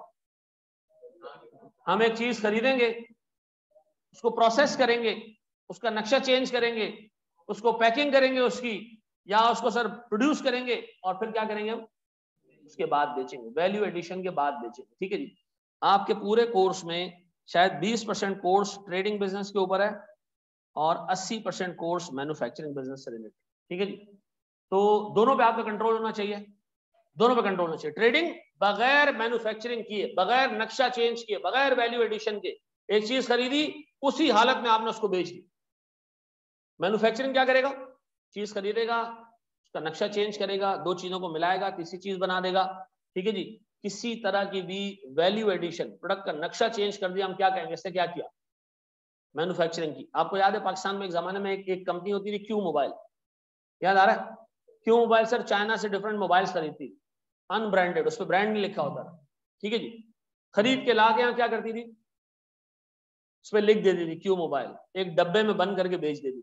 मुझे बताओ मैन्युफैक्चरिंग है या ट्रेडिंग है? मैन्युफैक्चरिंग है। क्यों? उसने उसकी पैकिंग चेंज कर दी, इतना भी चेंज लिया है ना कि उसकी पैकिंग तक भी चेंज कर दी, तो भी हम क्या कहेंगे? ये मैन्युफैक्चरिंग। नक्शा चेंज कर दीजिए प्रोडक्ट का। सर अभी मिसाल के तौर पर मेरा दोस्त है, वो आईफोन लेकर आता है पाकिस्तान और एज इट इज उठा के बेच देता है। वो क्या कर रहा है? वो ट्रेडिंग कर रहा है। विदाउट वैल्यू एडिशन कोई चीज बेचना कौन सा बिजनेस है? Trading business. और सर कोई प्रोसेस करके नक्शा चेंज कर दिया, पैकिंग कर दी, वो क्या जनाब? मैन्युफैक्चरिंग। अब सुनना जरा दोस्त, आप अगर यहाँ पर माड़ीपुर एक इलाका है, आप यहाँ चले जाओ ना, यहाँ पर जमीन पे समंदर का पानी डाल के ना उससे नमक निकाला जाता है, ठीक है जी। वो नमक जो है वो थैलियों में बंद करके अच्छी पैकिंग में बेचा जाता है। मैन्युफैक्चरिंग बिजनेस है या ट्रेडिंग बिजनेस है? मैन्युफैक्चरिंग बिजनेस है। नमक वो प्रोड्यूस नहीं कर रहे हैं, लेकिन उसको रिफाइन जरूर कर रहे हैं। तो कोई भी प्रोसेस चलाया आपने प्रोडक्ट के ऊपर, आप क्या बन जाओगे? मैन्युफैक्चरर बन जाओगे। ऐसा सर एक बंदा है सर, वो झरनों से पानी लेकर आता है, बॉटल्स में बेचता है, मैन्युफैक्चरर या ट्रेडर? मैन्युफैक्चरर। सर क्यों? सर बॉटलिंग कर रहा है उसकी वो, ठीक है जी। कोई भी ऐसी एक्टिविटी जिससे प्रोडक्ट का नक्शा भी चेंज हो गया, ठीक है जी, तो क्या बन गया सर? मैन्युफैक्चरर बन गया। ऐसा ये बात समझ आती है? इस हद तक भी लॉ की डेफिनेशन में मैन्युफैक्चरर आता है। एक बंदा दूध लेता है, ठीक है जी, लाता है, उसको थैलियों में डाल के बेचता है, कौन है ये? मैन्युफैक्चरर। क्यों? हम कहते हैं उसका डिजाइन चेंज कर दिया। ऐसा आपने जो प्रोडक्ट खरीदी, जिस हाल में खरीदी उसी हाल में बेच दी, उसमें कोई वैल्यू एडिशन नहीं की, कोई स्टैंप नहीं मारा, ये क्या है आपका? Trading business. ऐसा? अच्छा जी, अब जरा गौर से सुनिएगा दोस्त, एक स्टेप आगे जाऊं मैं। आइंदा के बाद कोई मुझसे पूछे कि ट्रेडिंग बिजनेस क्या है, तो मैं क्या कहूंगा जनाब? एक चीज एक मार्केट से खरीदना, विदाउट वैल्यू एडिशन दूसरी मार्केट में बेच देना, ट्रेडिंग बिजनेस है। मैन्युफैक्चरिंग, सर कोई चीज खरीदना, उसका नक्शा चेंज कर देना, उसकी जो है वो उसको प्रोसेस करके बेचना, ये क्या है?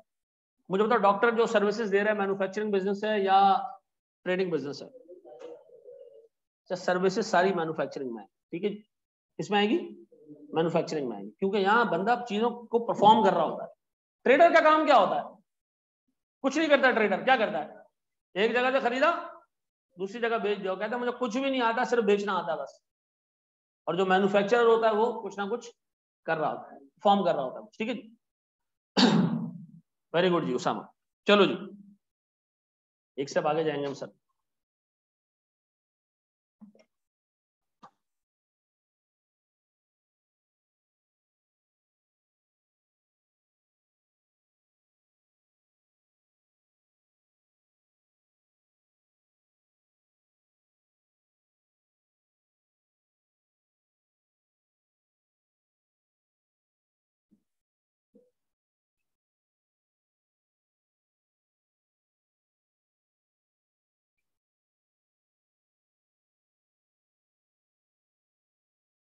चलो जी, बड़े एक स्टेप।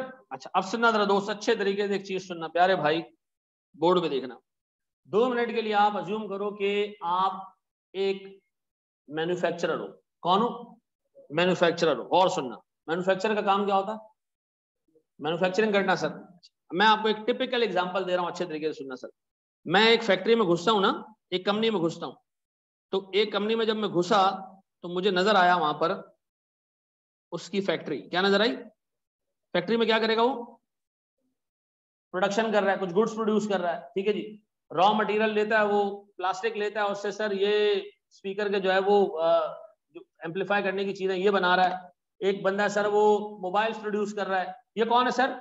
मैन्युफैक्चरर है। एक इसकी फैक्ट्री होगी, यहाँ क्या क्या हो रहा होगा? मैन्युफैक्चरिंग एक्टिविटी परफॉर्म हो रही होगी। सर फैक्ट्री के बराबर में ही ना एक और छोटा सा यूनिट आ रहा होगा, एक और जगह आ रही होगी छोटी सी, यहाँ बैठे होंगे सेल्स वाले लोग। कौन बैठे होंगे? ये हमारा सेल्स ऑफिस है। इसका काम क्या है? जो गुड्स फैक्ट्री में मैन्युफैक्चर हुई, ये क्या करेंगे? जाके बेचेंगे सर। ये जाके क्लाइंट्स को पकड़ पकड़ के हमारी गुड्स में ये फायदा, ये फायदा, ये फायदा। आपको देखो कॉलेज से कॉल आ रही है ना, ये कौन सी टीम है? सेल्स टीम है। तो सर सेल्स वाले का काम क्या है? मैन्युफैक्चर्ड प्रोडक्ट को बेचना। सर यहाँ एक और डिपार्टमेंट होगा, यहाँ के लोग कुछ भी नहीं कर रहे होंगे, बैठ के सिर्फ हिसाब किताब कर रहे होंगे, ठीक है जी। यहां पर बैठा होगा अकाउंटेंट, मुंशी, यहां बैठा होगा चार्टर्ड अकाउंटेंट, यहां बैठा होगा ऑडिटर। ये क्या है सर? हमारा ऑफिस है। क्या है हमारा?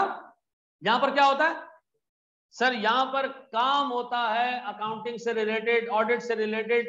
यहां हमारा सर फाइनेंस डिपार्टमेंट होगा, ये कस्टमर से पैसे ले रहा होगा, और जो हम गुड्स प्रोड्यूस कर रहे हैं, जो चीजें खरीद रहे हैं, उसके लिए पैसे दे रहा होगा। आप किस जगह पे प्लेस होंगे? सर आपका यहां हिसाब किताब, चार्टर्ड अकाउंटेंट यहां बैठता है, ऐसा। अब मुझे एक बात बताएं सर, हमारे पास कितने फंक्शन हैं एक मैन्युफैक्चरिंग उसमें कंसर्न में, मैन्युफैक्चरिंग कंपनी के अंदर 3 फंक्शन। पहला फंक्शन फैक्ट्री है सर, जहां गुड्स मैन्युफैक्चर हो रहे हैं। मैन्युफैक्चर होने के बाद क्या होता है, सेल्स वाला बंदा उसको बेचने जाता है। फिर सर जब सेल्स हो जाती है तो हमें पैसे रिसीव करना, पैसे पे करना, उसका हिसाब किताब रखना, ठीक है जी। लीगल कंप्लायंसेस, कानून की कंप्लायंसेस, फाइनेंशियल स्टेटमेंट्स बनाने हमने हर दफा, ऑडिट करवाने हमने हर दफा, ये सारे काम कौन देख रहा होगा, ऑफिस देख रहा होगा। ऐसा गौर से सुनना मेरे बच्चों, वो सारे खर्चे जो फैक्ट्री के अंदर आ रहे हैं वो कहलाएंगी मैन्युफैक्चरिंग कॉस्ट। वो क्या कहलाएंगी, मैन्युफैक्चरिंग कॉस्ट। वो सारे खर्चे जो फैक्ट्री के अंदर लग रहे हैं वो क्या कहलाएंगे, मैन्युफैक्चरिंग कॉस्ट। फैक्ट्री के अंदर क्या आ रहा होगा, रॉ मटेरियल। फैक्ट्री के अंदर क्या आ रहा होगा, लेबर। फैक्ट्री के अंदर क्या आ रहा होगा, मशीन्स का हिसाब किताब। फैक्ट्री का रेंट होगा, इंश्योरेंस होगी। हमने भी लाइन से बहुत सारे खर्चे देखने।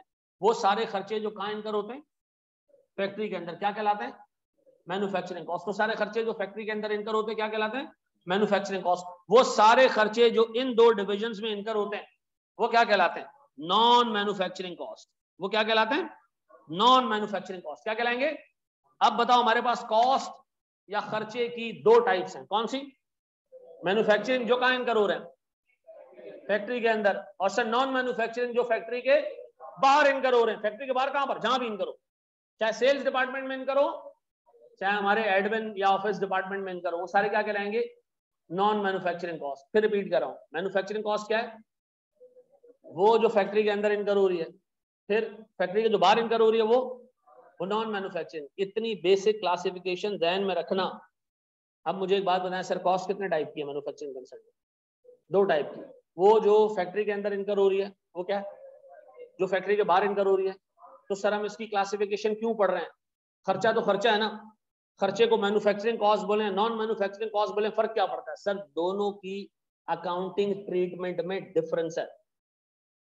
आपको एग्जाम में जो सवाल मिलेगा आपको पता होना चाहिए कि इसमें से मैन्युफैक्चरिंग कॉस्ट कितनी है और नॉन मैन्युफैक्चरिंग कॉस्ट कितनी है। सर मुझे कैसे पता चलेगा मैन्युफैक्चरिंग है नॉन मैन्युफैक्चरिंग, आप अपने आप से पूछें कि ये वाला खर्चा फैक्ट्री में इनकर होता है या फैक्ट्री के बाहर इनकर होता है। अभी मैं आपको पूरी टाइप्स बताऊंगा, कौन सा खर्चा फैक्ट्री के अंदर इनकर हो रहा है, कौन सा खर्चा फैक्ट्री के बाहर इनकर हो रहा है। फिर रिपीट कर रहा हूं सर, जो खर्चा फैक्ट्री के अंदर इनकर हो रहा है मैन्युफैक्चरिंग, जो बाहर इनकर हो रहा है नॉन मैन्युफैक्चरिंग। अब सुनना जरा दोस्त गौर से अच्छे तरीके से।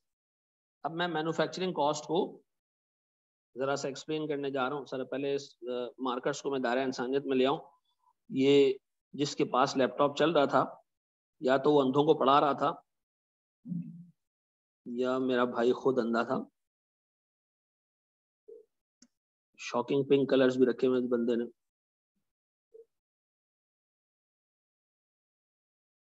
चलो ये हो गया जी, सारे बिल्कुल सेट। ऐसा अब सुनो गौर से सुनना, मैन्युफैक्चरिंग कॉस्ट 3 टाइप की होती है। गौर से सुनना, अच्छे तरीके से सुनना। सर एक चीज कहलाती है डायरेक्ट मटेरियल। बेटा ये याद करने की जरूरत नहीं है, पता होना चाहिए, ठीक है। सुनो मेरे प्यारे बच्चों, डायरेक्ट मटेरियल किसको कहते हैं, वो मटेरियल जो किसी प्रोडक्ट के अंदर फिजिकली मौजूद हो वो क्या कहलाएगा। बताओ, ये तुम्हारे सामने एक कंपनी एक प्रोडक्ट बनाती है, ये मेरे पास सर एक क्या कहते हैं उसको, पता नहीं क्या कहते हैं उसको, क्या कहते हैं उसको, माइक, ठीक है जी, ये माइक है मिसाल के तौर पर। बताओ उसमें डायरेक्ट मटेरियल क्या है, प्लास्टिक है सर। और सर क्या है सर, सर प्लास्टिक ही प्लास्टिक है इसमें। नहीं सर इसमें ये धागा भी लगा हुआ है, तार भी लगा हुआ है इसमें सर, थोड़ा बहुत जो है वो लोहा भी लगा हुआ है। ये क्या है, सारे डायरेक्ट मटेरियल है। सर मैं एक बेकरी में गया, मैंने वहां एक बिस्किट उठाया, बिस्किट में डायरेक्ट मटेरियल क्या है, बिस्किट में दूध है, अच्छा होता होगा। बिस्किट में मैदा है सर, अंडे हैं और चीनी है और ऑयल भी है, डीजल है, डीजल है। लेकिन डीजल बेकरी वाले ने खरीदा तो था सर, वो मटेरियल जो प्रोडक्ट को बनाने में इस्तेमाल हुआ लेकिन प्रोडक्ट में फिजिकली मौजूद नहीं है, वो इनडायरेक्ट मटेरियल। वो मटेरियल जो प्रोडक्ट में फिजिकली मौजूद है, डायरेक्ट मटेरियल। अब बताओ सर, डायरेक्ट मटेरियल जो फिजिकल मौजूद है सर, इस रोस्ट्रम में क्या मौजूद है, बहुत सारे लोगों को आज पता चला इसको रोस्ट्रम कहते हैं, हमें भी टीचिंग में आके पता चला था, ठीक है ना।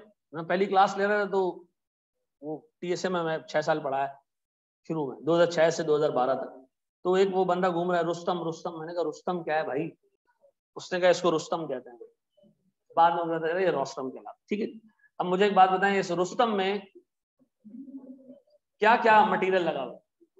लकड़ी लगी हुई है सर, और सर इसके अंदर कीलें लगी हुई है। ये सारी चीजें क्या है? डायरेक्ट मटेरियल है। लेकिन सर इसको बनाने में डीजल भी इस्तेमाल हुआ होगा। सर डीजल कहाँ इस्तेमाल हुआ होगा? मिसाल के तौर पर सर इसको प्रोसेस करने के लिए मशीनें इस्तेमाल हुई होंगी, उन मशीनों में सर पेट्रोल और डीजल भी लगा होगा। वो क्या है? तो इनडायरेक्ट मटेरियल कौन सा मटेरियल जो प्रोडक्ट बनाने में इस्तेमाल तो हुआ लेकिन प्रोडक्ट में फिजिकली मौजूद नहीं है? वो जो प्रोडक्ट बनाने में इस्तेमाल हुआ और फिजिकली मौजूद भी है, वो क्या? Direct material. टेक्निकल डेफिनेशन तो नहीं है ना? आइंदा के बाद अगर कोई पूछे डायरेक्ट मटेरियल, भाई आप कहो जो प्रोडक्ट के अंदर मौजूद है वो क्या है, और जो प्रोडक्ट के अंदर मौजूद नहीं है लेकिन इसको बनाने में इस्तेमाल हुआ वो क्या है? Indirect material. ऐसा अब किताब की डेफिनेशन आप उठा के पढ़ोगे ना, आपका दिमाग घूम जाएगा। सर वो मटेरियल जो डायरेक्टली जो है वो ट्रेसेबल है, नहीं भाई इतनी अंग्रेजी नहीं आती। वो प्रोडक्ट, वो मटेरियल जो प्रोडक्ट में फिजिकली मौजूद है वो क्या है? अच्छा, इसका मतलब है सर मैन्युफैक्चरिंग कॉस्ट की एक एग्जांपल क्या है? Direct material. और फिर एक हमने और भी पढ़ा इनडायरेक्ट मटेरियल। ये इनडायरेक्ट और डायरेक्ट मटेरियल दोनों फैक्ट्री के अंदर लग रहे हैं। कहां लग रहे हैं? दोनों फैक्ट्री में लग रहे हैं। डायरेक्ट मटेरियल के बाद एक और चीज हम डिस्कस करने जा रहे हैं, डायरेक्ट लेबर। अच्छा आप और सुनना, और सुनना, और सुनना। हम जब इस फैक्ट्री के अंदर घुसे ना, ये वाली जो फैक्ट्री है इसके अंदर हम घुसे ना, तो इसका स्ट्रक्चर बड़ा अजीब सा है।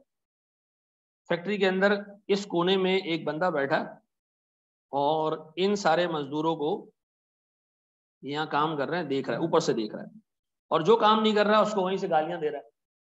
ये कौन है? वेरी गुड सर, ये है सुपरवाइजर। ऐसा, ये कौन है सर? ये कौन है सर? ये हमारे मजदूर है, ये लेबर है। ऐसा, ये फैक्ट्री के बाहर एक बंदा जबरदस्त किस्म की नसवार लगा के बंदूक लेके बैठा हुआ है कि कोई अनऑथराइज एक्सेस नहीं है। यहाँ जो अनऑथराइज बंदा घुसा, हाँ मार मार देगा, गोली मार देगा, और क्या करेगा। ये कौन है सर? ये कौन है सर? हमारा सर, ये हमारा गार्ड है। ऐसा, गौर सुनना सर, यहाँ एक बंदा बैठा है, गौर सुनना, फैक्ट्री के अंदर ये पराठे बना रहा है, ये कैंटीन है, चाय बना रहा है लोगों के लिए, पराठे बना रहा है सर, ठीक है ना। यहाँ एक और बंदा बैठा है, गौर सुनना सर, ये कौन, ये क्या कर रहा है सर जो यहाँ बंदा बैठा है? सर ये बंदा एक मैकेनिक है। इन मजदूरों की मशीन खराब हो जाती है, वो दौड़ते हुए आता है, मशीन सही करके वापस चला जाके वहां बैठ जाता है।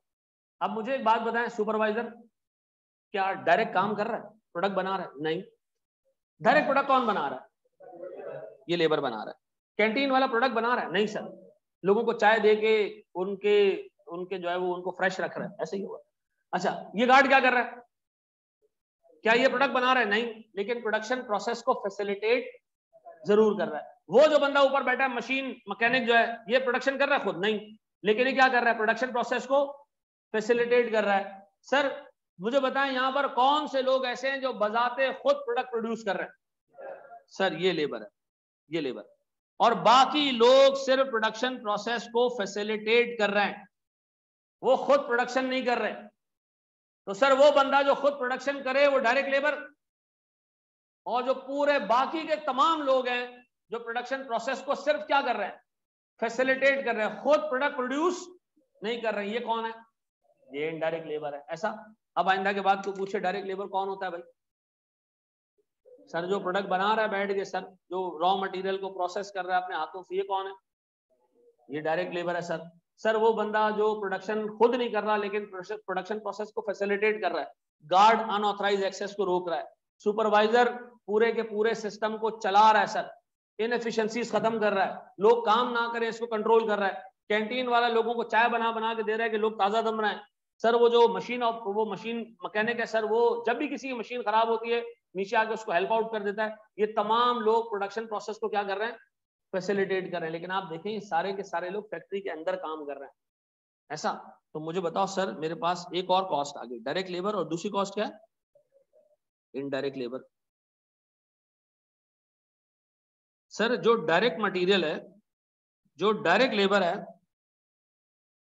ये तो है हमारी मैन्युफैक्चरिंग कॉस्ट, लेकिन जो इनडायरेक्ट मटेरियल, इनडायरेक्ट लेबर हो, उसको हम एक नाम देते हैं, क्या चीज? ओवरहेड्स। क्या नाम देते हैं? अब बताओ सर, अगर मैं आपसे पूछूं, गौर से सुनना प्यारे बच्चों, मैं अगर आपसे पूछूं प्यारे बच्चों, मेरे पास फैक्ट्री के अंदर जो कॉस्ट इनकर होती है क्या कहलाती है? Manufacturing cost. क्या कहलाती है? फैक्ट्री के अंदर जो कॉस्ट इनकर होती है क्या कहलाती है? Manufacturing cost. मैन्युफैक्चरिंग कॉस्ट कितने टाइप की है? 3 टाइप की, डायरेक्ट मटेरियल, डायरेक्ट लेबर और ओवरहेड्स। ओवरहेड्स में क्या क्या आएगा? इनडायरेक्ट मटेरियल भी आएगा, इनडायरेक्ट लेबर भी आएगा, और सर ओवरहेड्स के अंदर अदर कॉस्ट भी आएगी। अब अदर कॉस्ट क्या है? सोचो, फैक्ट्री में मटेरियल और लेबर के अलावा और क्या क्या होता है? रेंट होता है सर, फैक्ट्री का रेंट है, और इलेक्ट्रिसिटी। इलेक्ट्रिसिटी डायरेक्ट लेबर है? नहीं। डायरेक्ट मटेरियल है? नहीं। फिर फ्यूल, सर वो इनडायरेक्ट मटेरियल में आ गया। और सर क्या इनकर होता है फैक्ट्री के अंदर? और क्या क्या इनकर हो रहा होगा सर? सोचो सर, इंश्योरेंस की कॉस्ट है। आप हर फैक्ट्री में जाएंगे, 1000 नेचर की कॉस्ट इनकर हो रही है। वो सारी की सारी कॉस्ट क्या कहलाती है? ओवरहेड्स कहलाती है। क्या कहलाती है? ओवरहेड्स। ओवरहेड्स कॉस्ट में भी कौन सी कॉस्ट? अब बताओ, मैन्युफैक्चरिंग कॉस्ट कौन सी कॉस्ट? जो फैक्ट्री में इनकर हो। फैक्ट्री में कितने किस्म की कॉस्ट इनकर होती है सर? 3 किस्म की कॉस्ट। एक डायरेक्ट मटेरियल। डायरेक्ट मटेरियल कौन सी कॉस्ट है? जो प्रोडक्ट में फिजिकली मौजूद है सर, वो मटेरियल, उसकी कॉस्ट डायरेक्ट मटेरियल है। डायरेक्ट लेबर, वो बंदा जो बजाते खुद प्रोडक्ट प्रोड्यूस कर रहा है, उसको जो हम पैसे पे कर रहे हैं, वो डायरेक्ट लेबर है। और sir direct material, direct labour के अलावा सब कुछ क्या है? ओवरहेड में क्या आएगा? इनडायरेक्ट मटेरियल भी आ जाएगा, जो प्रोडक्ट बनाने में इस्तेमाल हुआ लेकिन प्रोडक्ट पे ट्रेसेबल नहीं है। इनडायरेक्ट लेबर भी आ जाएगा, वो बंदा जो प्रोडक्शन प्रोसेस को फैसिलिटेट तो कर रहा है लेकिन बजाते खुद प्रोडक्ट प्रोड्यूस। और सर इसके अलावा भी फैक्ट्री में जो कॉस्ट इनकर हो रही है, वो सारी की सारी कॉस्ट क्या कहलाती है? ओवरहेड्स कहलाती है। अगर आपसे एग्जामिनर पूछे मैन्युफैक्चरिंग कॉस्ट क्या है, आप क्या जवाब दोगे?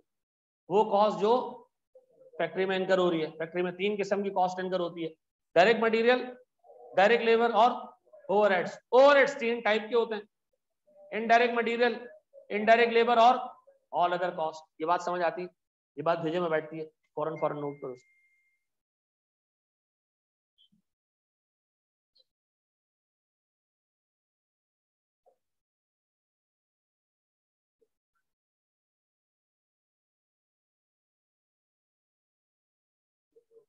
बिल्कुल कर दे।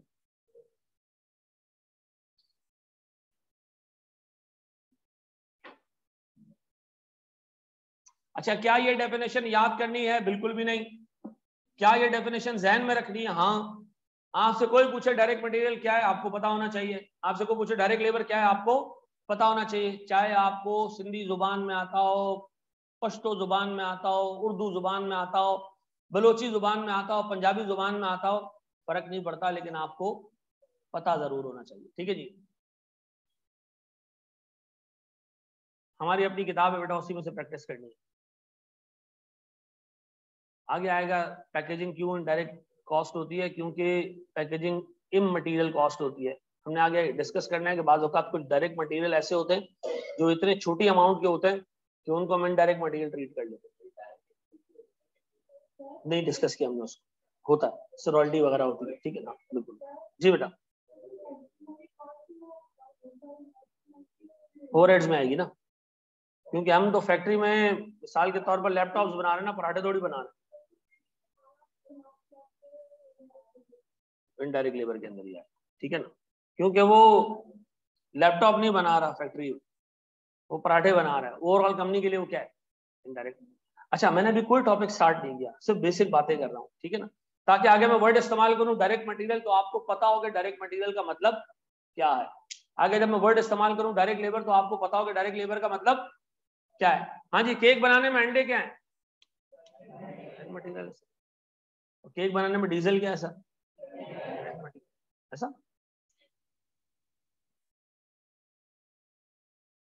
जी जनाब। अगर मैं ARDD में देखूं तो सर टीचिंग एक मेन है जो चीज है। सर मैं कौन हूँ? Direct labour. ये जो बाकी की टीम सपोर्ट कर रही है मुझे, ये सारे माइक और आके ये टिकटॉकर वाला जो ये लगा के गया है, ये क्या है सर? ठीक है जी, अल्लाह माफ करे।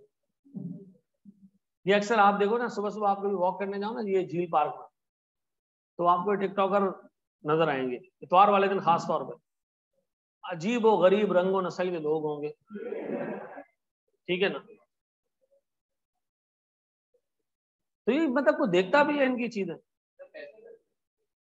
कौन देता है पैसे? यार आप यकीन करो, 4 रुपए का मुंह नहीं होगा, उसके अंदर उन्होंने आधे आधे सर में बाल रखे होंगे, आधे बाल काटे होंगे, ठीक है।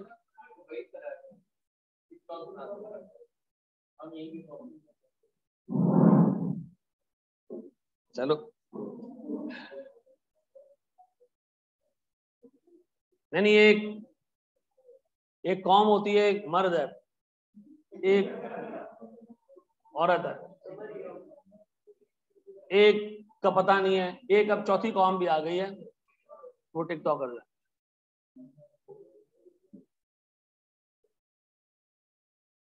माफ करेगा, मैं पिछले संडे को वॉक कर रहा था, तो एक छोटा सा बच्चा होगा कोई 7-8 साल का, तो उसको एक बड़ा बंदा आके चमाट मारता है, दूर से देख रहा हूँ कर क्या रहा है, तो छोटा बच्चा यूं इशारा करता है, पीछे से 5-6 गुंडे आ रहे हैं, उसकी वीडियो बन रही है। यार ये नमूनेबाजी। अब वो बच्चा यार 7-8 साल की उम्र में अगर इस तरह के हरकतों में लगा होगा, वो करेगा क्या जिंदगी? हद है यार। एक तरफ बाल बनाए होंगे, ठीक है ना, कोकोनट की तरह, ठीक है ना, अजीब वो गरीब, वो पैंटे पहनी होंगे ऐसे लगता है रख के सिलाई मारी है, ठीक है ना, पता नहीं इसमें जाते कैसे होंगे, निकलते कैसे होंगे इससे।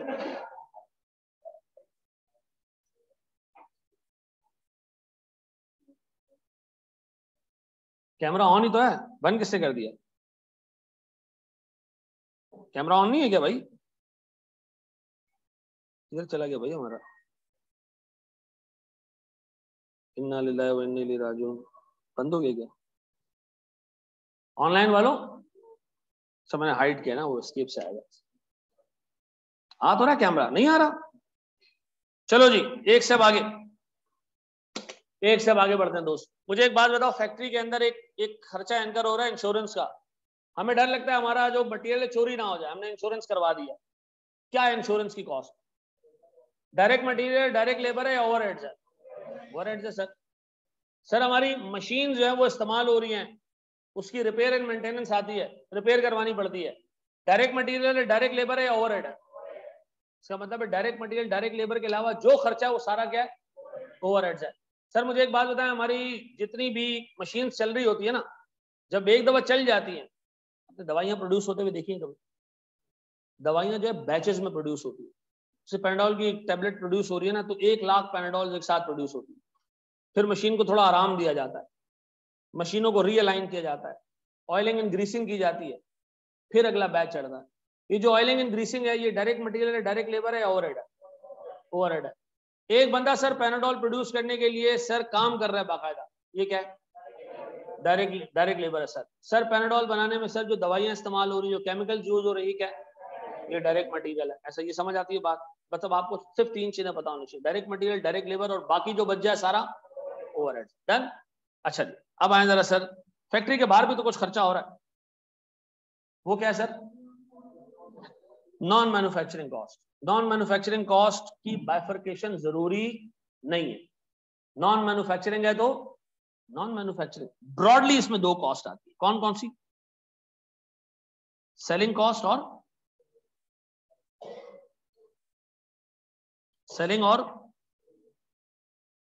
Admin cost. ऐसा? जी जनाब, शायद अनवर के बारे में बता दें, बहुत प्रैक्टिकल आदमी है भाई, गरीबों हैं, बात तो सही करता है वो, आपको बुरी लगती होगी लेकिन। चलो जी, सेलिंग और एडमिन कॉस्ट। सेलिंग कॉस्ट क्या है जनाब? वो खर्चा जो प्रोडक्ट को बेचने पे लग रहा है। अच्छा, इसकी कोई एग्जांपल हो कि प्रोडक्ट को बेचने पे क्या खर्चा होता है?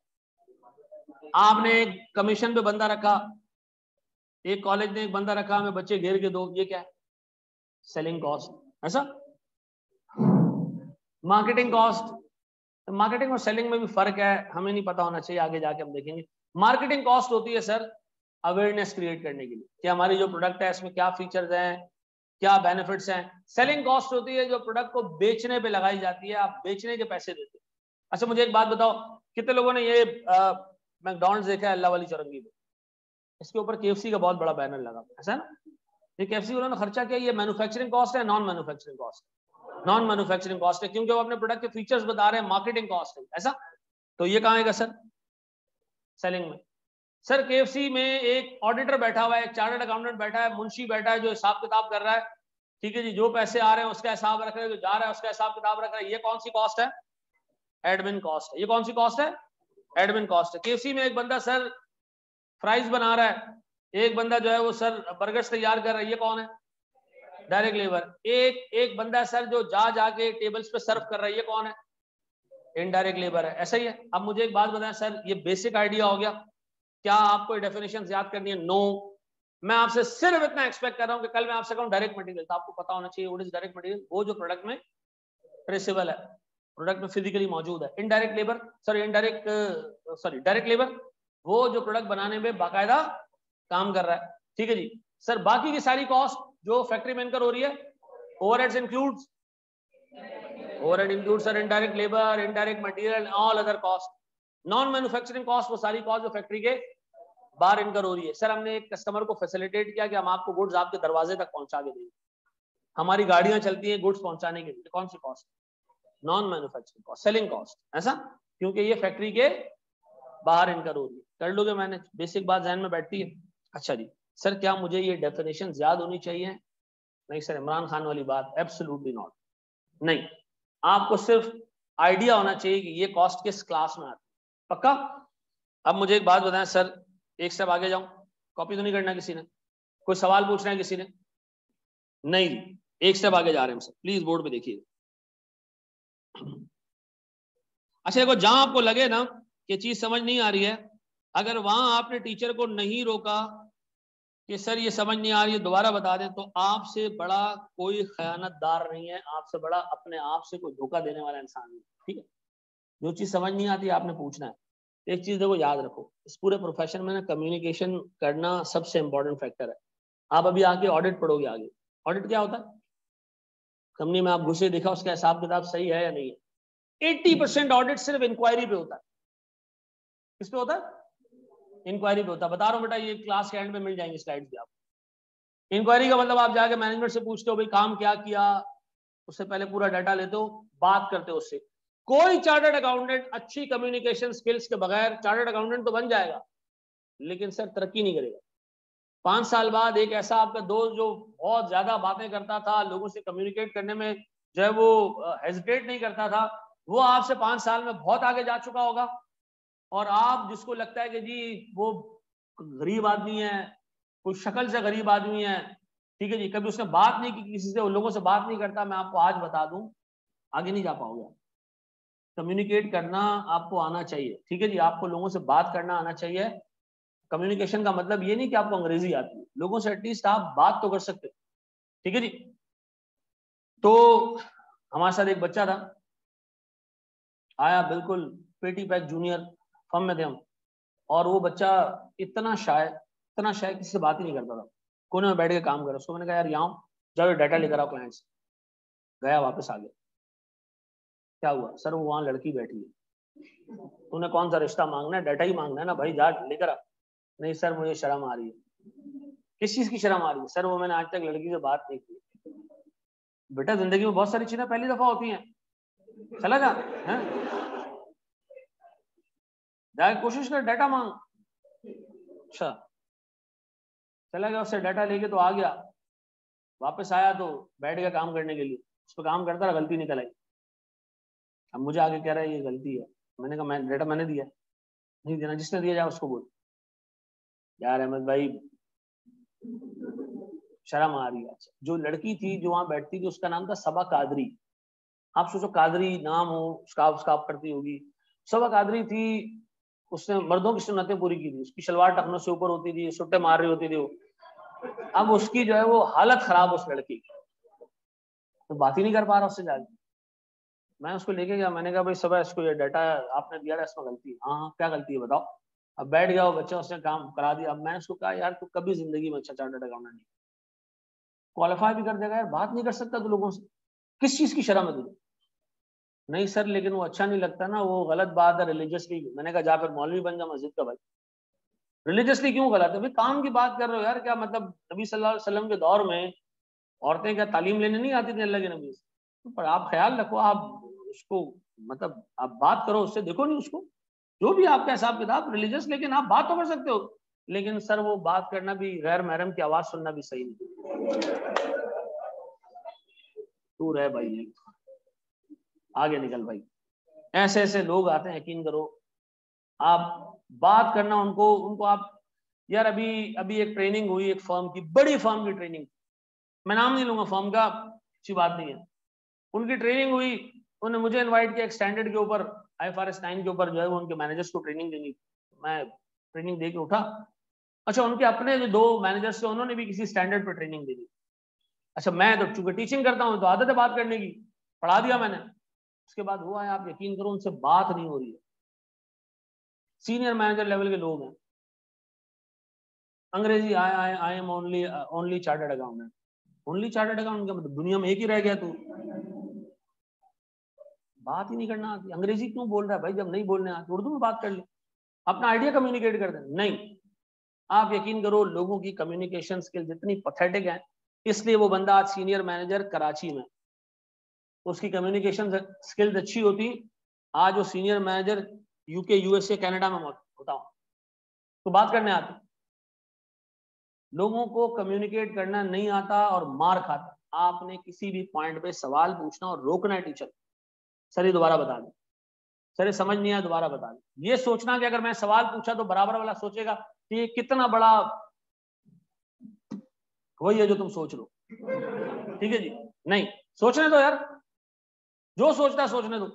मैं आपको बता रहा हूँ, ये ICAP का बोर्ड लगा हुआ है, रिजल्ट उस पर लगा हुआ है। हमारे टाइम पे उस पे इंटरनेट पे रिजल्ट आता था, लेकिन बहुत लेट आता था, ICAP पे जाके देखना पड़ता था। बोर्ड पे रिजल्ट लगा हुआ है, ये बोर्ड पे ICAP का रिजल्ट लगा है, ये एक बंदा खड़ा है, ये दूसरा बंदा खड़ा है, ठीक है जी, ये पीछे मैं खड़ा हूं, और मैंने यहां से देख लिया कि मेरा कैफ पास हो गया पूरा, और ये दोनों आपस में डिस्कस कर रहे हैं, यार ये चे भी पास हो गया, मेरा नाम लेके कह रहे हैं ये चे भी पास हो गया, मैं इनके पीछे खड़ा हूं और मैं खुश हो रहा हूं, ठीक है जी? तो यार आपको दुनिया कुछ भी बोले, आपने क्या करना है? मतलब इनके घर जाकर रिश्ता करना नहीं करना ना, आपने तो यार अपना काम करना है भाई। जो आपके बारे में सोचता फिर सोचता रहा यार, ठीक है जी? आपने आइंदा के बाद शर्माना नहीं है, जो चीज पूछनी है वो डंके की चोट पे पूछनी है सवाल, ठीक है जी? अच्छा जी, अब एक से मेरी हटती पता है किस सवाल से, रिपीट कर दें। हाँ, पूरा कोने तक ले गए, फिर रिपीट कर दें। अच्छा, रिपीट भी छोड़ो, सवाल पेपर में पता कैसे, ये एग्जाम के दिनों में सवाल कैसे आ रहा होता है, ये पूरा बना हुआ है, यूं सर्कल करेगा बच्चा, यही PDF मुझे भेजेगा, यूं सर्कल करेगा, इसका मतलब ये है कि आप सवाल भी खुद समझो, और जो आपको अप्रोप्रिएट जवाब आता है अहमद रजा साहब, आप वो जवाब भी दें, ठीक है भाई? फिर मैं उससे पूछता हूँ इसमें क्या,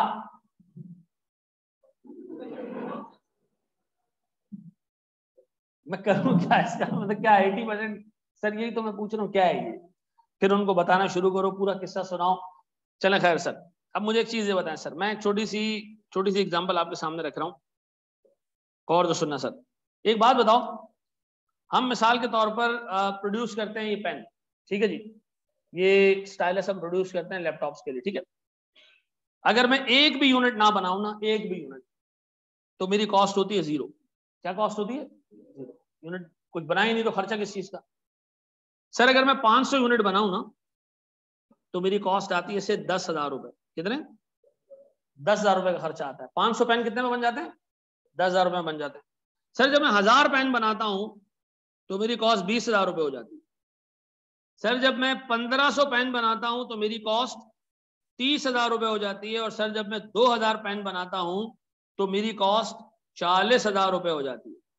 ये जो ऊपर आ रहे हैं 500, 1000, 1500, 2000, ये क्या है? ये पेन है, इसको मैं नाम दे दूं वॉल्यूम, यूनिट्स। एक भी पेन ना बनाऊं, खर्चा कितना? 0। 500 पेन बनाऊं 10,000, 1000 पेन बनाऊं, मुझे बताओ सर, आपको नहीं लगता हम जैसे जैसे वॉल्यूम बढ़ा रहे हैं ये कॉस्ट भी बढ़ रही है? ऐसा, ये कौन सी कॉस्ट है? ये मैन्युफैक्चरिंग भी हो सकती है, नॉन मैन्युफैक्चरिंग भी हो सकती है, हम इसमें नहीं जा रहे अभी। मुझे बताओ सर इस कॉस्ट का बिहेवियर कैसा है, ये कॉस्ट बिहेव कैसा कर रही है? वॉल्यूम चेंज होने की वजह से बढ़ रही है? यस सर बढ़ रही है। क्या वॉल्यूम डबल करने से कॉस्ट डबल होगी? क्या वॉल्यूम 3 टाइम्स करने से कॉस्ट 3 टाइम्स हो गई? सर ऐसी कॉस्ट जो वॉल्यूम के पेस के साथ बढ़े, अगर वॉल्यूम डबल तो कॉस्ट डबल, वॉल्यूम 3 टाइम्स तो कॉस्ट भी, वॉल्यूम का मतलब यूनिट्स, वॉल्यूम का मतलब, तो मुझे बताओ अगर हम यूनिट डबल कर दें, डबल प्रोडक्शन करें तो कॉस्ट भी। सर हम एक केक बनाते थे 2 अंडे लगते थे, हमने 1000 केक बना दिए तो अंडे भी 2000 लगे। ये कौन सी कॉस्ट है? ये कहलाती है वेरिएबल कॉस्ट। कौन सी कहलाती है? अब बताओ सर ऊपर आपने जो कॉस्ट की क्लासिफिकेशन देखी वो अलग क्लासिफिकेशन है, अब जो आप कॉस्ट की क्लासिफिकेशन देख रहे हो ये अलग है। ठीक है जी, इस क्लास में अगर क्लासिफिकेशन हम करें तो हम कहेंगे जी लड़के कितने लड़कियां कितनी है, ये क्लासिफिकेशन हो गई।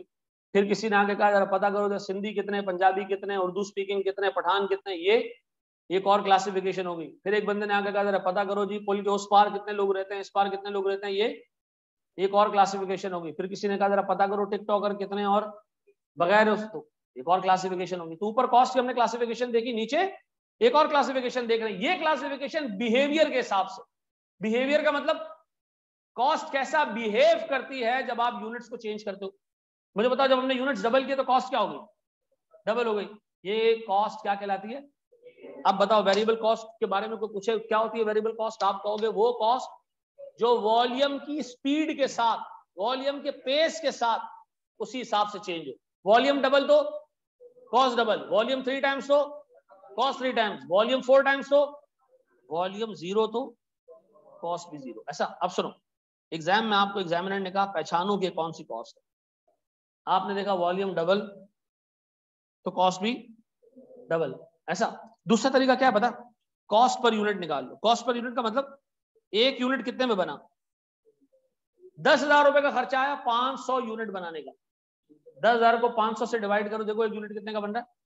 10,000 को 500 से डिवाइड करो, कितने? 20। एक यूनिट कितने में बन रहा है? 20 रुपए बन रहा है। 500 यूनिट 10,000 में बने तो एक यूनिट कितने में बना? यहां पर देखो, यहां पर कॉस्ट पर यूनिट निकालो, यहां पर भी कॉस्ट पर यूनिट निकालो, 20। अब सुनना जरा, एक अंडा आता है 20 रुपए का, 500 केक बनाता हूं तो खर्चा कितना आता है सर? 10,000 रुपए का आता है। सर अगर मैं डबल बनाता हूं तो खर्चा बढ़ जाता है, लेकिन अंडा तब भी कितने का रहता है? 20 रुपए का रहता है। तो वेरिएबल कॉस्ट वो कॉस्ट जो वॉल्यूम के साथ साथ बढ़ती है। Volume double cost double, volume 4 times cost 4 times, volume 0। Variable cost हम पूरे कॉस्टिंग में अज्यूम करेंगे कि पर यूनिट सेम रहेगी। पर यूनिट आपके अब्बा है फीस जमा कराने के लिए, आपके अब्बा ने कहा जी मेरा बच्चा एक सब्जेक्ट पढ़ेगा, हमने कहा 15,000 रुपए फीस साल दे रहा हूँ। आपके अब्बा ने कहा 2 सब्जेक्ट पढ़ेगा, हमने कहा 30,000 रुपए फीस। आपके अब्बा ने कहा 3 सब्जेक्ट पढ़ेगा, हमने क्या कहा? 45,000 रुपए फीस। ये कौन सी कॉस्ट है? क्या पर सब्जेक्ट फीस सेम है, कांस्टेंट है? यहां भी sir per unit cost constant है, लेकिन जितने सब्जेक्ट बढ़ाते जाओगे पैसे बढ़ते जाएंगे। तो वो कॉस्ट जो वॉल्यूम के साथ साथ बढ़े ये क्या कहलाएगी? Variable cost. वेरिएबल कॉस्ट की दूसरी निशानी क्या है पेपर पे? Sir cost per unit same रहती है through out, cost per unit क्या रहेगी? सेम रहेगी। ऐसा ये याद रखना, प्रैक्टिकली ऐसा नहीं होता। ठीक है जी, आप प्रैक्टिकली एक अंडा खरीदेंगे आपको पड़ेगा 12 रुपए का, दर्जन खरीदेंगे आपको एवरेज एक अंडा 10 रुपए का पड़ जाएगा। लेकिन कॉस्टिंग में हम ये चीज अज्यूम नहीं करेंगे, हम अज्यूम करेंगे कि सारे यूनिट एक ही रेट पे बढ़े। ठीक है, आसानी के लिए, अनलेस के एग्जामिनर हमें इसके बरक्स कुछ बात कहते हैं। ऐसा? अब बताओ वेरिएबल कॉस्ट की निशानी क्या है? क्या क्या जवाब है इसका? Volume double cost double. ऐसा? वॉल्यूम 4 टाइम्स, एक और निशानी क्या है? कॉस्ट पर यूनिट निकालोगे वो क्या रहेगी? वो सेम रहेगी। ऐसा है? ये बात भेजे में बैठती। अब सुनना जरा और से दोस्त, मुझे एक बात बताओ सर, एक और कॉस्ट है हमारे पास, ये पहली कॉस्ट, ये दूसरी कॉस्ट। एक कॉस्ट है सर जब हम 500 यूनिट बनाते हैं हमारी कॉस्ट रहती है 12,000। हम 1000 यूनिट बनाते हैं हमारी कॉस्ट तब भी रहती है 12,000। हम 1500 यूनिट बनाते हैं हमारी कॉस्ट तब भी रहती है 12,000। हम 2000 यूनिट बनाते हैं हमारी तब भी कॉस्ट रहती है 12,000। हम कुछ भी यूनिट ना बनाए हमारी तब भी कॉस्ट रहेगी 12,000। अब सुनो जरा दोस्त, मुझे बताओ ARTT का रेंट है, फिक्स्ड है, चाहे आप आओ या ना हो, ये क्लास पूरी भरी हो, बराबर वाली भी भरी हो, तब भी हमारा रेंट सेम। इस क्लास में से 50 बच्चे बैठे हो तब भी हमारा रेंट सेम। सर इसका मतलब है कुछ कॉस्ट ऐसी होती है जो वॉल्यूम के साथ चेंज नहीं होती। वॉल्यूम चाहे डबल ट्रिपल 4 टाइम्स भी हो जाए, कॉस्ट अपनी जगह से चेंज। अब बताओ ये कौन सी कॉस्ट है? फिक्स कॉस्ट है। अच्छा अब गौर से सुनो, जरा कॉस्ट पर यूनिट निकालो। कैसे निकालोगे? ये कितने यूनिट की कॉस्ट है? ये जरा इसको 500 से डिवाइड करो, क्या आती है कॉस्ट पर यूनिट? कितनी? 24। फिर इसको जरा डिवाइड करो 1000 से, 12। फिर इसको जरा डिवाइड करो 1500 से, 5, 8। फिर इसको जरा डिवाइड करो 2000 से। अच्छा अब मुझे एक बात बताओ, गौर से सुनो, गौर से गौर से गौर से, छोड़ दो सारी चीजें। आपको क्या लग रहा है जैसे जैसे आप नंबर ऑफ यूनिट्स बढ़ाते जा रहे हो, कॉस्ट पर यूनिट क्या होती जा रही है? कम होती जा रही है। तो मैं एक छोटी सी एग्जांपल देता हूं। हमने ना अभी अपनी किताब प्रिंट करवानी थी, तो हम प्रिंटिंग वाले के पास गए, हमने कहा किताब प्रिंट करानी है। उससे कहा सर इस किताब को प्रिंट कराने के लिए ना इसकी बनेगी डाइज। क्या बनेगी? डाइज बनेगी। हर एक पेज का ना एक लोहे का पुर्जा बनेगा प्रिंटिंग के लिए। आप उसकी 1000 कॉपी बनवाएं तब भी डाइज जो है वो 2 लाख रुपए की बनेगी। आप डाइज बनाने के बाद 3000 कॉपियां बनवाएं तब भी डाइज कितने की बनेगी? 2 लाख की बनेगी। आप उससे 5 लाख कॉपी बना दें तब भी डाइज कितने की बनेगी? 2 लाख रुपए की बनेगी। तो मुझे बताओ ये कौन सी कॉस्ट है? Fix cost. अब मुझे बताओ सर जब मुझे बात पता चल गई कॉस्ट फिक्स्ड है, आप जितने भी यूनिट बनाओगे ये अपनी जगह से तब्दील, तो बताओ सर अगर मेरी कॉस्ट फिक्स्ड है तो ज्यादा वॉल्यूम बढ़ाने से मेरी कॉस्ट इंक्रीज नहीं होगी, ऐसा है कि नहीं? अब मुझे बताओ सर वेरिएबल कॉस्ट वो क्या थी? अब बताओ कागज है, कागज का खर्चा है, जितनी ज्यादा कॉपियां बनाओगे कागज तो इनकर होता रहेगा, ऐसा। तो कागज की कॉस्ट कौन सी कॉस्ट हो गई सर? वेरिएबल कॉस्ट हो गई। इंक की कॉस्ट क्या हो गई? वेरिएबल हो गई। लेकिन सर जो प्रिंटिंग के लिए वो नक्शे बने थे वो क्या है? सर ARTT में वेरिएबल कॉस्ट क्या है? टीचिंग की जो टीचर्स हैं उसको हम पर आवर पे करते हैं सर, जितने ज्यादा कोर्सेज उसको उतने ज्यादा पढ़ाने, ऐसा। लेकिन जो हमारा रेंट है वो फिक्स कॉस्ट, ऐसा। अब गौर से सुनना सर, मुझे एक बात बताओ, मैंने फैक्ट्री का रेंट पे कर दिया, ठीक है जी, कुछ भी लिया, मैं 4 बजे खाऊंगा, मैं पानी ला दूं, मुझे पानी और चाय ला दो। अच्छा सुनो, मैं अगर आपसे पूछूं हमारी क्लास है कितने बजे तक? पौने 2 तक है। अच्छा सुनना जरा गौर से, मुझे एक बात बताओ सर, एक कंपनी है जिसका नाम है सोनी, आपने नाम सुना होगा, ऐसा। सोनी ने 2003 में बड़ा जबरदस्त काम किया। सोनी ने एक वॉकमैन बनाया जिसमें छोटी वाली डीवीडी डलती थी, छोटी डीवीडी, ठीक है। उस छोटी डीवीडी में कोई 50-60 गाने वाने आ जाते थे। तो उसने कहा भाई इतना छोटा वॉकमैन है कि आप अपनी जेब में डालो और हैंड फ्री लगा के आप सुनते जाओ। और सोनी ने क्या किया कि दबा के प्रोडक्शन कर दी। क्यों? उन्होंने कहा हमारी फिक्स कॉस्ट तो सेम ही है, फैक्ट्री में जितने यूनिट प्रोड्यूस कर सकते हो कर दो, इससे क्या फायदा होगा? कॉस्ट पर यूनिट कम हो जाएगी, ऐसा है कि नहीं? कॉस्ट पर यूनिट क्या हो जाएगी? कम हो जाएगी। तो सर वो कॉस्ट पर यूनिट कम करने के चक्कर में उन्होंने क्या किया? दबा के प्रोडक्शन कर दिया। उसी दौर में एप्पल ने ना आईपॉड इशू कर दिया, सत्यानाश हो गया सर। चाइना के, सॉरी जो सोनी है उसने जो वॉकमैन बनाया था उसका सत्यानाश हो गया। क्यों? उन्होंने कॉस्ट पर यूनिट रिड्यूस करने के चक्कर में मास प्रोडक्शन कर दी, जबकि ये नहीं देखा कि इसकी मार्केट में डिमांड है या नहीं है। उन्होंने अपने कंपेटिटर्स को रीड नहीं किया, फेल हो गया सर प्रोडक्ट। अभी आपने आगे एक सब्जेक्ट पढ़ना है एमएफए में इसी तरह की चीजें डिस्कस होंगी, स्ट्रेटेजीज डिस्कस होंगी, ठीक है जी। अब मुझे एक बात बताएं सर, क्या फिक्स कॉस्ट अगर एक फैक्ट्री के अंदर इनकर हो रही है, ज्यादा नंबर ऑफ यूनिट्स प्रोड्यूस करेंगे, कॉस्ट पर यूनिट कम हो जाएगी? हाँ। तो एक फैक्ट्री को करना क्या चाहिए, एक कंपनी को करना क्या चाहिए? दबा कर प्रोडक्शन करनी चाहिए जितनी कर सकते हैं? नहीं नहीं सर, ऐसे नहीं करना चाहिए सर। जो प्रोडक्ट प्रोड्यूस करना है उसके बाद उसको बेचना भी है। कम कॉस्ट में बना तो लोगे लेकिन बेच नहीं पाओगे तो प्रॉब्लम हो जाएगी। एक बंदे ने मिसाल के तौर पर छुरियां बना दी सर, सीधी सी बात है, एक शहर में छुरियों की एक लिमिटेड कंजम्पशन है। घर में जो एक छुरी रखता है तो आपके चक्कर में, सस्ते के चक्कर में 5 तो नहीं रखेगा ना। तो याद रखना sir, cost per unit fix cost में क्या होती है? जैसे जैसे वॉल्यूम बढ़ता जाएगा। अच्छा एक बात बताओ, एक दुकान वाले ने, एक होटल वाले ने, एक चाय बेचने वाले ने सर महीने का किराया पे किया 1,00,000 रुपए, और पहले महीने 1 लाख कब बनाए, तो उसके एक यूनिट पे फिक्स कॉस्ट कितनी आई, 1 रुपया। अगले महीने उसने 2 लाख कब बना के बेचे, 0.5। इसका मतलब है वॉल्यूम बढ़ाने से कॉस्ट पर यूनिट क्या हो जाएगी, कम हो जाएगी, लेकिन आप इतना वॉल्यूम को बढ़ाएं जितना आप बेच सकते हैं, ऐसा। अब बताएं सर वेरिएबल कॉस्ट की निशानी क्या है, वॉल्यूम डबल कॉस्ट डबल, लेकिन variable cost per unit basis पे क्या रहेगी, फिक्स कॉस्ट। जितने भी यूनिट बना दो सेम रहेगी, लेकिन पर यूनिट बेसिस पे फिक्स कॉस्ट क्या होती जाएगी। अब मैं टेक्निकल बात करूं, समझ लोगे अगर टेक्निकल बात करूं, variable cost per unit basis पे फिक्स्ड होती है और फिक्स कॉस्ट अमाउंट में फिक्स होती है। नहीं, ये तो ऊपर से है। मुझे बताओ variable cost per unit basis पे क्या नजर आ रही है, same. Fix cost total amount के बेसिस पे क्या नजर आ रही है, सेम नजर आ रही है, ऐसा। अब बताओ वेरिएबल कॉस्ट और फिक्स कॉस्ट के दरमियान डिफरेंस क्या है जी।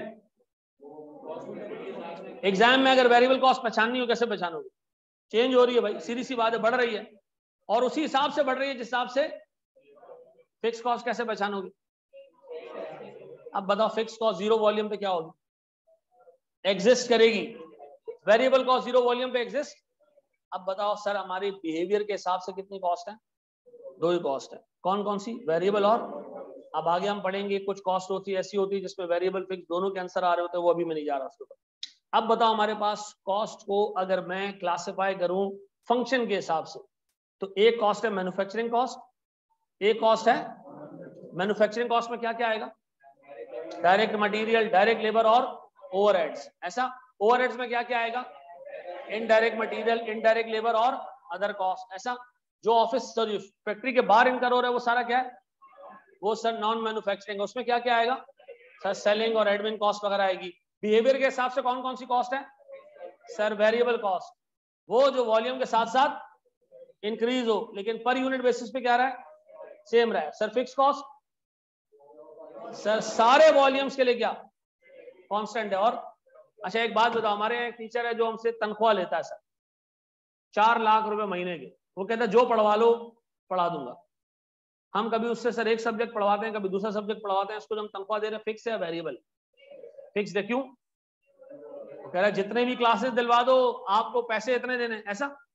सर एक टीचर हमारे पास है जो कहता है जितने घंटे पढ़वाओगे उतने पैसे दूंगा। तो अब मैं आपको बताता हूँ 2 मार्केट्स, एक कराची की मार्केट है, कराची की मार्केट में जो फैकल्टी की कॉस्ट होती है वो वेरिएबल है।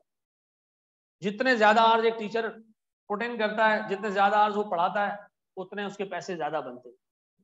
जबकि पाकिस्तान के बाकी शहरों में जो टीचर की कॉस्ट है वो फिक्स्ड है, सैलरीड बेस्ड टीचर ज्यादा है। मैं अभी लाहौर होके आया था, तमाम दोस्तों से मुलाकात हुई, अगर टू नो कि यार वो किस तरीके से किस कॉस्ट स्ट्रक्चर पे चल रहे हैं। वहां क्या है जी, फिक्स सैलरी है, उसमें आपको 4 सब्जेक्ट 5 सब्जेक्ट 3 सब्जेक्ट जितनी कॉलेज की जरूरत होगी वो आपसे उसमें पढ़वा लेंगे। तो मुझे बताओ सर फायदा किसमें, डिपेंड करता है। बहुत बड़े वॉल्यूम्स हैं, टीचर की सैलरी फिक्स कर दो, कॉलेज ग्रो करेगा टीचर ग्रो नहीं करेगा। क्यों, सैलरी फिक्स कर दिया आपने उसकी, वो बच्चे पढ़ाई जा रहा है, आप उसको कुछ नहीं दे रहे हो। और सर जिसकी वेरिएबल कॉस्ट है वो उसका फायदा है सर, उसका फायदा भी है नुकसान भी है। कॉलेज तरक्की करेगा आपको उसको भी देने पड़ेंगे। तो मुझे एक बात बताएं, एक श्रूड किस्म का, एक बगैरत किस्म का जो ओनर होता है कॉलेज का, वो क्या करता है, जब शुरू में बच्चे कम होते हैं तो वो टीचर को कहता है वेरिएबल है, ठीक है। जब कॉलेज बड़ा होना शुरू हो जाता है नहीं आप फिक्स है। और उल्टा काम अगर करें टीचर होगा वो क्या करे, छोटा तो क्या यार मोटिवेशन नहीं है, पैसे फिक्स कर दो, पैसे फिक्स हो जाए, फिर जब वॉल्यूम बढ़ जाए तो ना ना ना, अब तो कॉलेज भी बढ़ रहा है ना, अब तो सर मुझे थोड़े पैसे तो मिलने चाहिए, ऐसा है। अब मुझे एक बात बताएं, वेरिएबल कॉस्ट जीरो पे एग्जिस्ट नहीं करेगी, नहीं करेगी। एक चाय वाला है, उसने 1 कप चाय नहीं बनाई, आप कह रहे हो पत्ती कितनी कंज्यूम हुई, वो कह रहा है भाई जब चाय नहीं बनाई तो पत्ती कैसे कंज्यूम हुई, नहीं हुई। हाँ दुकान का रेंट जरूर दिया, ऐसा। कोविड में जब कोविड आया ना तो आईकैप के एग्जाम चल रहे थे उन दिनों में, बंद हो गया सब, मार्च के पहले दूसरे वीक में बंद हो गई सारी कहानी सब। हम टेंशन में आ गए, हमने कहा यार अभी तो बैच स्टार्ट होना है अगला, अब क्या करें। अच्छा खुदा की कुदरत ये कि कोविड से पहले मैं बीमार पड़ गया था, तो मैंने ना ऑनलाइन पढ़ाने का जरा एक्सपीरियंस ले लिया। इसी लैपटॉप में पढ़ाता था, घर में तबीयत खराब होती थी, घर से रिकॉर्ड करके मैं लेक्चर देना शुरू कर दिया बच्चों को। यार हफ्ता हो गया मैं कॉलेज नहीं गया हूँ, ये ना हो कोर्स उड़ जाए, तो मैंने घर पे बैठ के इस पर रिकॉर्डिंग की, यूट्यूब पर डाल दी। अभी भी 2020 के लेक्चर्स मौजूद हैं उसके ऊपर। हुआ क्या, हमें थोड़ा सा एक्सपीरियंस हो गया। जब कोविड आया ना, बंद सब कुछ, हमारा रेंट तब भी जा रहा था, हमें थोड़ा सा एक्सपीरियंस था, हमने ऑनलाइन पे लेक्चर देना शुरू कर दिया। अच्छा, बाकी कॉलेजेस का कराची में एक्सपीरियंस नहीं था, तो उन्होंने क्या किया, पूरी कोशिश की कि आईकैप से क्लासेस रुकवा दी, किसी तरह ARDD की क्लासें रुक जाएं। आईकैप ने हमें बोला कि भाई आप नहीं पढ़ाओ। हमने कहा क्यों भाई, हम क्यों नहीं पढ़ाएं? उन्होंने कहा भाई सब बंद कर दो, क्लासेस ही 2 हफ्ते बाद से शुरू होंगी, बच्चे परेशान हो रहे। खैर फिर हमने कंप्लायंस में क्लासेस बंद कर दी, लेकिन फिर हमने बच्चों का एक्स्ट्रा नॉलेज उस नाम पे हमने क्लासेस चलाई, ठीक है ना। लेकिन मैं आपको फिर बता दूं कि किराया उस दौर में भी हमने क्या किया, पे किया। चाहे इस इंस्टीट्यूट में एक बच्चा नहीं भी आया तब भी हमने क्या किया, रेंट पे किया। और सर माशाल्लाह फिर ऐसा भी टाइम आया कि भर भर के बच्चे आए, तब भी हमने रेंट पे किया। लास्ट टाइम जब पहली क्लास हुई थी ना, तो अभी तो फिर सीटें खाली हैं कुछ, यहाँ बैठने की जगह नहीं थी, बराबर वाले रूम में 60 बच्चे बैठे हुए। उस दौरान लोगों का एंथुजियाज्म था, फिजिकल लेना है, फिजिकल लेना है। बच्चों ने कहा, वो छोटे बच्चे आते हैं ना डिफरेंट कॉलेजेस से, जो 60 बच्चों की क्लास के आदी होते, वो आए, सर इतने रश में तो हम नहीं पढ़ पाएंगे, सर बहुत गर्मी हो रही है, सर। मैंने कहा बेटा आप रुक जाओ, आप यकीन करो ये 2 हफ्ते बाद ये नजर भी नहीं आएंगे। इन्होंने भी आके क्लासेस लेनी है, जहां इनकी पहली क्लास में सोनी है वहां से इन्होंने ऑनलाइन लेना शुरू कर दिया। और जब मैंने आखिरी क्लास ली तो यहाँ 15 बच्चे बैठे हुए, उनको भी मैं गालियां दे रहे थे कि क्यों आए। उन्होंने कहा सर वो शुरू से आ रहे हैं तो हमने सोचा अभी भी आ जाए। तो आखिर तक आते रहे, तो 15 लोग थे टोटल, तो 15 मुजाहिदीन रह गए। तो ये जो आप बैठे हुए हो ना, थोड़ा सा टाइम हमारे साथ हो, ठीक है जी, फिर खत्म। ये ऑनलाइन पढ़ाने का सबसे बड़ा नुकसान। मैं बेगम को लेकर खाने पे ईद वाले दिन, बेगम ने कहा किसी ऐसी जगह जाओ जहाँ तुम्हारे स्टूडेंट ना हो। मैं 2 दरिया पे कोने खुदरे में एक रेस्टोरेंट में कोने में बैठ गया जाके। एक आंटी यहाँ से उठी, अस्सलाम वालेकुम, मैं आपके लेक्चर सुनती हूँ जब मेरा बेटा क्लास ले रहा होता है, मैं भी आपकी स्टूडेंट हूँ। मैंने कहा अच्छा। फिर एक यहाँ से उठा, अस्सलाम वालेकुम सर, मैं पहचान ही नहीं रहा हूँ। तो मैंने कहा कौन? सर मैं आपका स्टूडेंट हूँ, मैं आपसे 3 सब्जेक्ट पढ़े। अब ऑनलाइन में ना सबसे बड़ा रिस्क है, आप अगर कोई सोशल लाइफ नहीं है आपकी, आप जहाँ जा रहे हो आपको लगेगा ये जो गौर से आपको देख रहे हैं ना ये आपका स्टूडेंट है, और पता नहीं गौर से क्यों देख रहा हो। खैर बहरहाल भाई हमारी आज की क्लास यहाँ खत्म होती है। हमने जो चीजें कवर की हैं मैं दोबारा आपके सामने उसको रीड कर रहा हूँ। मुझे एक बात बताओ, सबसे पहले हमारे पास डायरेक्ट मटेरियल वो जो प्रोडक्ट में ट्रेसेबल है, इनडायरेक्ट मटेरियल वो जो प्रोडक्ट बनाने पे इस्तेमाल हुआ लेकिन ट्रेसेबल नहीं है, डायरेक्ट लेबर सर जो प्रोडक्ट बना रहा है सर, इनडायरेक्ट लेबर। अच्छा अब सुनो सुनो, आज की क्लास जो हमने कवर की है 4, 4:30, 5 बजे आपके पास उस पर एक लिंक आएगा। हर दूसरी क्लास के बाद एक तुम्हारे पास लिंक आएगा उस पर, आपके उस पर जो आपका व्हाट्सएप का ग्रुप है, गौर से सुनना मेरी बात, उस व्हाट्सएप के ग्रुप में जो लिंक आएगा उसमें क्विज होगा, ठीक है। शुरू में हम अपना क्विज रखेंगे एमसीक्यूज बेस्ड, आप वो खोलेंगे आपके सामने 5-6 एमसीक्यूज खुल जाएंगे, आप उस पर अपना रिस्पॉन्स जमा कराएंगे, अपना CRN अपना नंबर रखेंगे, ठीक है जी। आपको उसी वक्त वो रिजल्ट बता देगा कि आप कितने मार्क्स आ गए, ठीक है जी। और वो मेरे पास आ जाएगा और मैं आपको वो डाटा मेंटेन करूंगा थ्रू आउट बैच, ठीक है जी, ताकि आपकी प्रोग्रेस मॉनिटर करता रहूं। अच्छा, आपका कोई डाटा क्लास में किसी बच्चे से शेयर नहीं होगा, क्योंकि बाद लोग हेजिटेट करते हैं कि यार मैं अगर फेल हो गया तो मेरी तो इज्जत की जो है वो चट्टी बन जाएगी, और सर फिर जो है वो नंबर देते हैं तो क्लास की लड़कियां क्या सोचेंगी, कितना निकम्मा लड़का है। अपने माँ बाप की टेंशन नहीं हो सरामखोर को, ठीक है जी। तो ग्रुप में एक ग्रुप बना हुआ है ना, 2-3 ग्रुप बने हुए इनफैक्ट हमारे कॉस्टिंग के ना, आई होप आप सब उस ग्रुप पे हो, ठीक है जी। एक हम पहले दिन की सेल्फी रखते हैं ताकि हमें ये याद रहे कौन कौन यहाँ आया था, है?